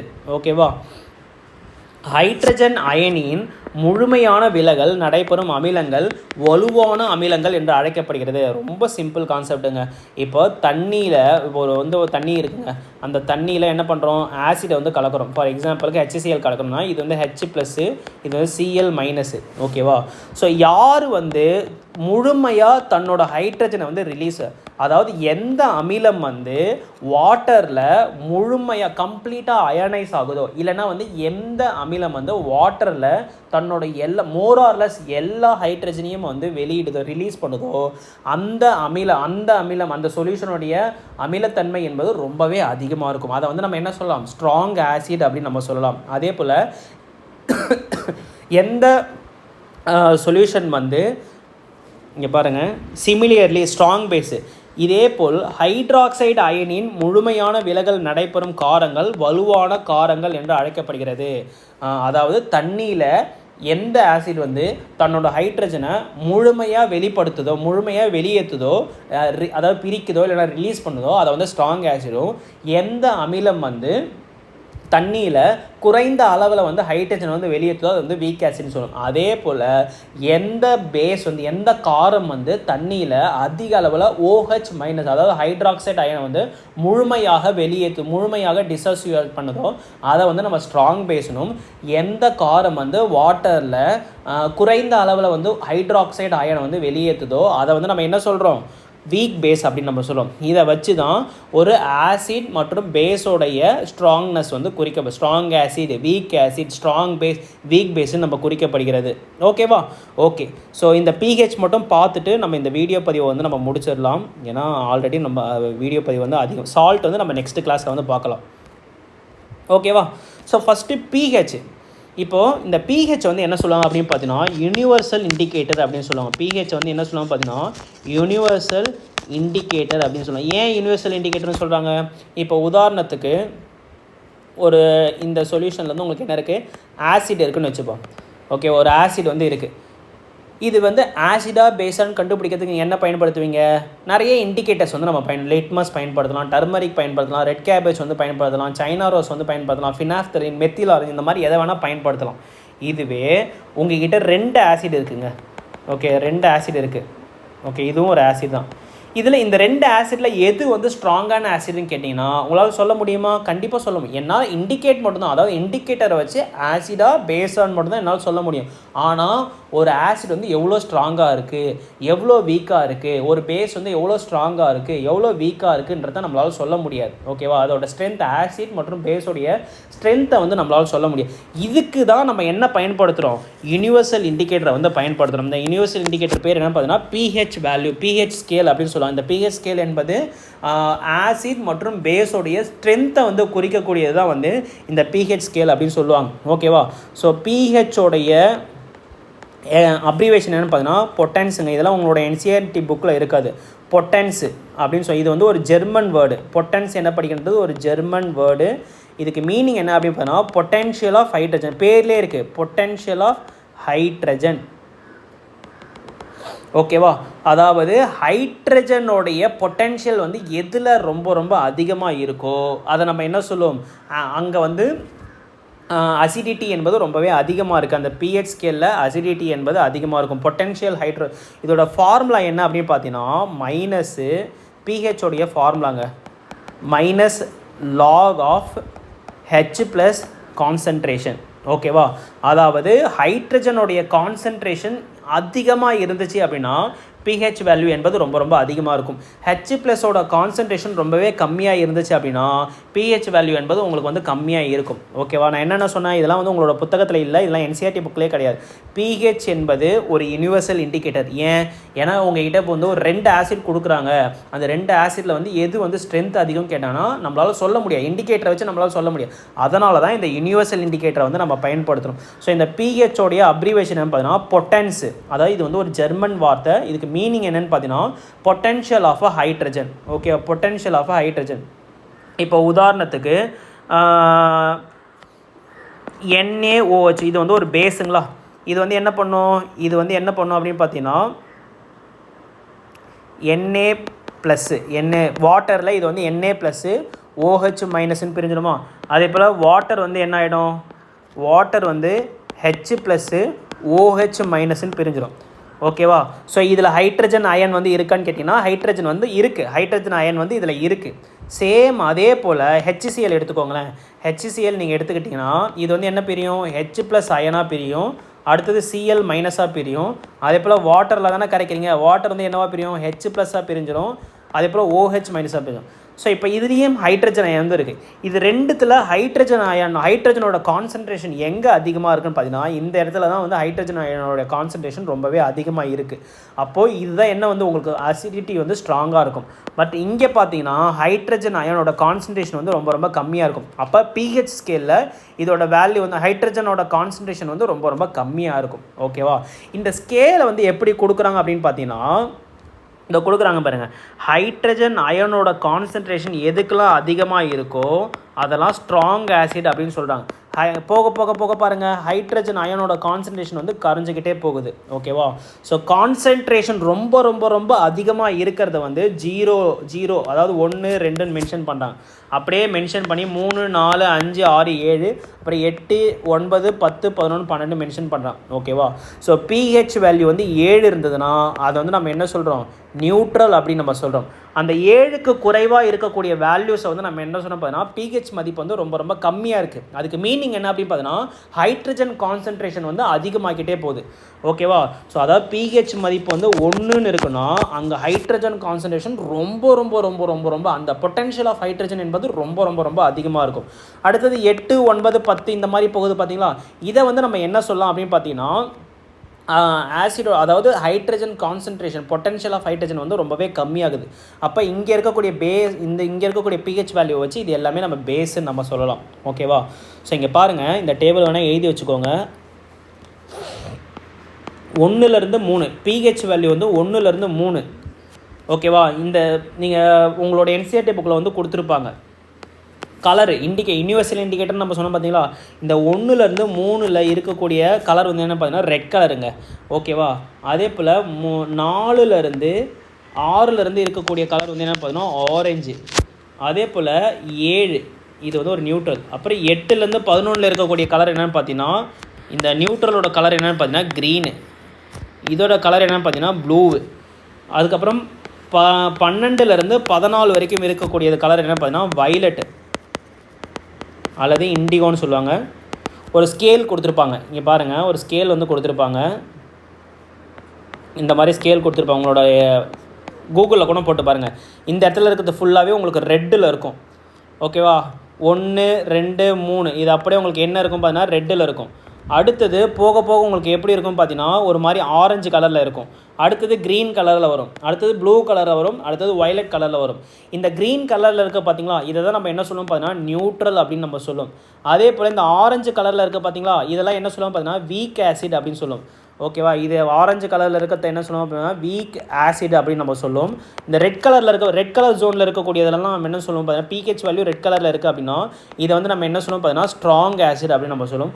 க்ரீன் கலரில் இருக்கிறது நம்ம என்ன சொல்லுவோம் பார்த்தீங்கன்னா அது 7 கிட்ட இருக்குது, நியூட்ரல்னு சொல்லுவோம். ப்ளூ ஓகேவா இந்த ரேஞ்சில் இருக்குது பார்த்தீங்கன்னா 8 to 11 இந்த ப்ளூ கலரில் இருக்கக்கூடிய ரேஞ்சில் இருக்கிறது என்ன சொல்லணும் வீக் பேஸ் அப்படின்னு நம்ம சொல்லுவோம். அதே போல் அந்த கடைசியில் வயலட் கலரில் இருக்குது பார்த்தீங்களா, இதை நம்ம என்ன சொல்லுவோம் பார்த்தீங்கன்னா ஸ்ட்ராங் பேஸ் அப்படின்னு நம்ம சொல்லுவோம். இந்த கலர் சார்ட்டை வந்து பார்த்து வச்சுக்கோங்க. 1லேருந்து 3 வரைக்கும் ரெட்டு கலரு ஸ்ட்ராங் ஆசிடு, 4லேருந்து 6 orange colour weak acid, so 7 green colour neutral, 8லேருந்து 11 ப்ளூ கலரு வீக் பேஸு, 12லேருந்து 14 ஓகேவா strong base violet or indigo கலரில் வந்து இருக்கும். ஓகேவா? பிஹெச் வேல்யூ 7 இருந்தால் நியூட்ரலு. ஸோ 7க்கு கீழே இருந்ததுன்னா பிஹெச் வந்து 7க்கு கீழே இருந்ததுன்னா இதை வந்து நம்ம என்ன சொல்லுவோம் ஆசிட் அப்படின்னு சொல்லுவோம். பிஹெச் வேல்யூ 7க்கு மேலே இருந்தது அப்படின்னா இதை வந்து நம்ம என்ன சொல்லுவோம் பேஸ்ன்னு சொல்லுவோம். பார்த்து வச்சுக்கோங்க. ஓகேவா? ஒரு சில வேல்யூஸ்லாம் இருக்குது உங்களோட என்சிஆர்டி புக்கில் இருக்கக்கூடிய வேல்யூஸ் தான். இதில் இந்த கேஸ்ட்ரிக் ஜூஸோடைய பிஹெச் மதிப்பு எவ்வளோன்னு பார்த்தீங்கன்னா 1. ஓகே, இது உங்களோட என்சிஆர்டி புக்கில் இருக்குது. அடுத்து லெமன் ஜூஸோட பிஹெச் மதிப்பு எவ்வளோன்னு பார்த்தீங்கன்னா இதெல்லாம் ரொம்ப ஸ்ட்ராங் ஆசிட். லெமன் ஜூஸோட மதிப்பு என்னென்னு பார்த்தீங்கன்னா 2.2. இதுவுமே ஒரு ஸ்ட்ராங் ஆசிட் தான், என்சிஆர்டி புக்கில் இருக்குது. அதே போல் வினிகர் வந்து உங்களோட என்சிஆர்டி புக்கில் இருக்காது. ஓகே, வினிகரோடைய பிஹெச் வேல்யூ எவ்வளோ பார்த்தீங்கன்னா 2.5. ஓகேவா? அதே போல் டொமேட்டோ ஜூஸோடைய பிஹெச் மதிப்பு எவ்வளோ பார்த்தீங்கன்னா 4.1. அமில மழையோடைய பிஹெச் மதிப்பு என்னன்னு பார்த்தீங்கன்னா 5.6க்கு குறைவாக இருக்கும். மில்கோடைய பிஹெச் மதிப்பு என்னென்னு பார்த்தீங்கன்னா 6.7 இருந்து அதாவது ரொம்ப ரொம்ப weak acid, slightly acidic, slightly basic அப்படின்னு நம்ம சொல்லலாம். ஓகேவா? ஸோ 6.7 to 6.9 வந்து இருக்கும். அதே போல் பியூர் வாட்டர் இருக்குது பார்த்தீங்களா, இது வந்து உங்களோட என்சிஆர்டி புக்கில் இருக்குது. பியூர் வாட்டரோடைய பிஹெச் மதிப்பு 7. பிளட்டோடைய பிஹெச் மதிப்பு எவ்வளோ பார்த்தீங்கன்னா 7.4 உங்களோட என்சிஆர்டி புக்கில் இருக்குது. அடுத்தது மில்க் ஆஃப் மெக்னீஷியா உங்களோட என்சிஆர்டி புக்கில் இருக்குது, அதோட பிஹெச் மதிப்பு வந்து 10.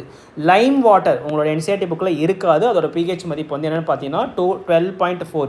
சோடியம் ஹைட்ராக்சைடு உங்களோட என்சிஆர்டி புக்கில் கொடுத்துருக்காங்க, அதோட பிஹெச் மதிப்பு என்னென்னு பார்த்தீங்கன்னா 14. ஸோ இதோட ஃபார்முலா வந்து NaOH. லைம் வாட்டருடைய ஃபார்முலா என்ன? Calcium hydroxide. Milk of magnesia ஓகேவா, மெக்னீஷியம் பாலோடைய ஃபார்முலா என்ன? Magnesium hydroxide. ஓகேவா? Okay. So importance of a pH in everyday, நம்மளோட எவ்ரிடே லைஃப்பில் இருக்கக்கூடிய பிஹெச்சோடைய இம்பார்ட்டன்ஸ் என்ன அப்படின்னு பார்த்தீங்கன்னா நம்மளோட பாடி இருக்குது பார்த்தீங்கன்னா, நம்மளோட உடல் வந்து இந்த பிஹெச்குள்ளே இயங்கினாதாங்க நார்மல். 7லேருந்து 7.2க்குள்ளே இயங்கினாதான் நம்மளோட பாடி வந்து normal. Our body works with an range of 7 to 7.8 உங்களோட என்சிஆர்டி புக்கில் கொடுத்துருப்பாங்க. நோட் பண்ணி, இது எல்லாமே என்சிஆர்டி புக்கில் கொடுத்துருக்காங்க. ஓகே, அடுத்தது இப்போ நம்மளோட மழை பெய்யுது பார்த்தீங்களா, மழையோடைய பிஹெச் வந்து 5.6க்கு மேலே தான் இருக்கணும். இப்போ ஒரு சில ஏரியாவெலாம் வந்து பார்த்திங்கன்னா அமிலத்தன்மை வந்து அதிகமாகி அந்த ரெயினோட பிஹெச் பார்த்திங்கன்னா இந்த ராஜஸ்தான் சைட்லாம் பார்த்திங்கன்னா அங்கே தாஜ்மஹாலோட நிறம் வந்து ஒரு மாதிரி பழுப்பு நிறமாக, அதாவது மஞ்சள் கலரில் மாறிடுச்சுன்னு சொன்னாங்க.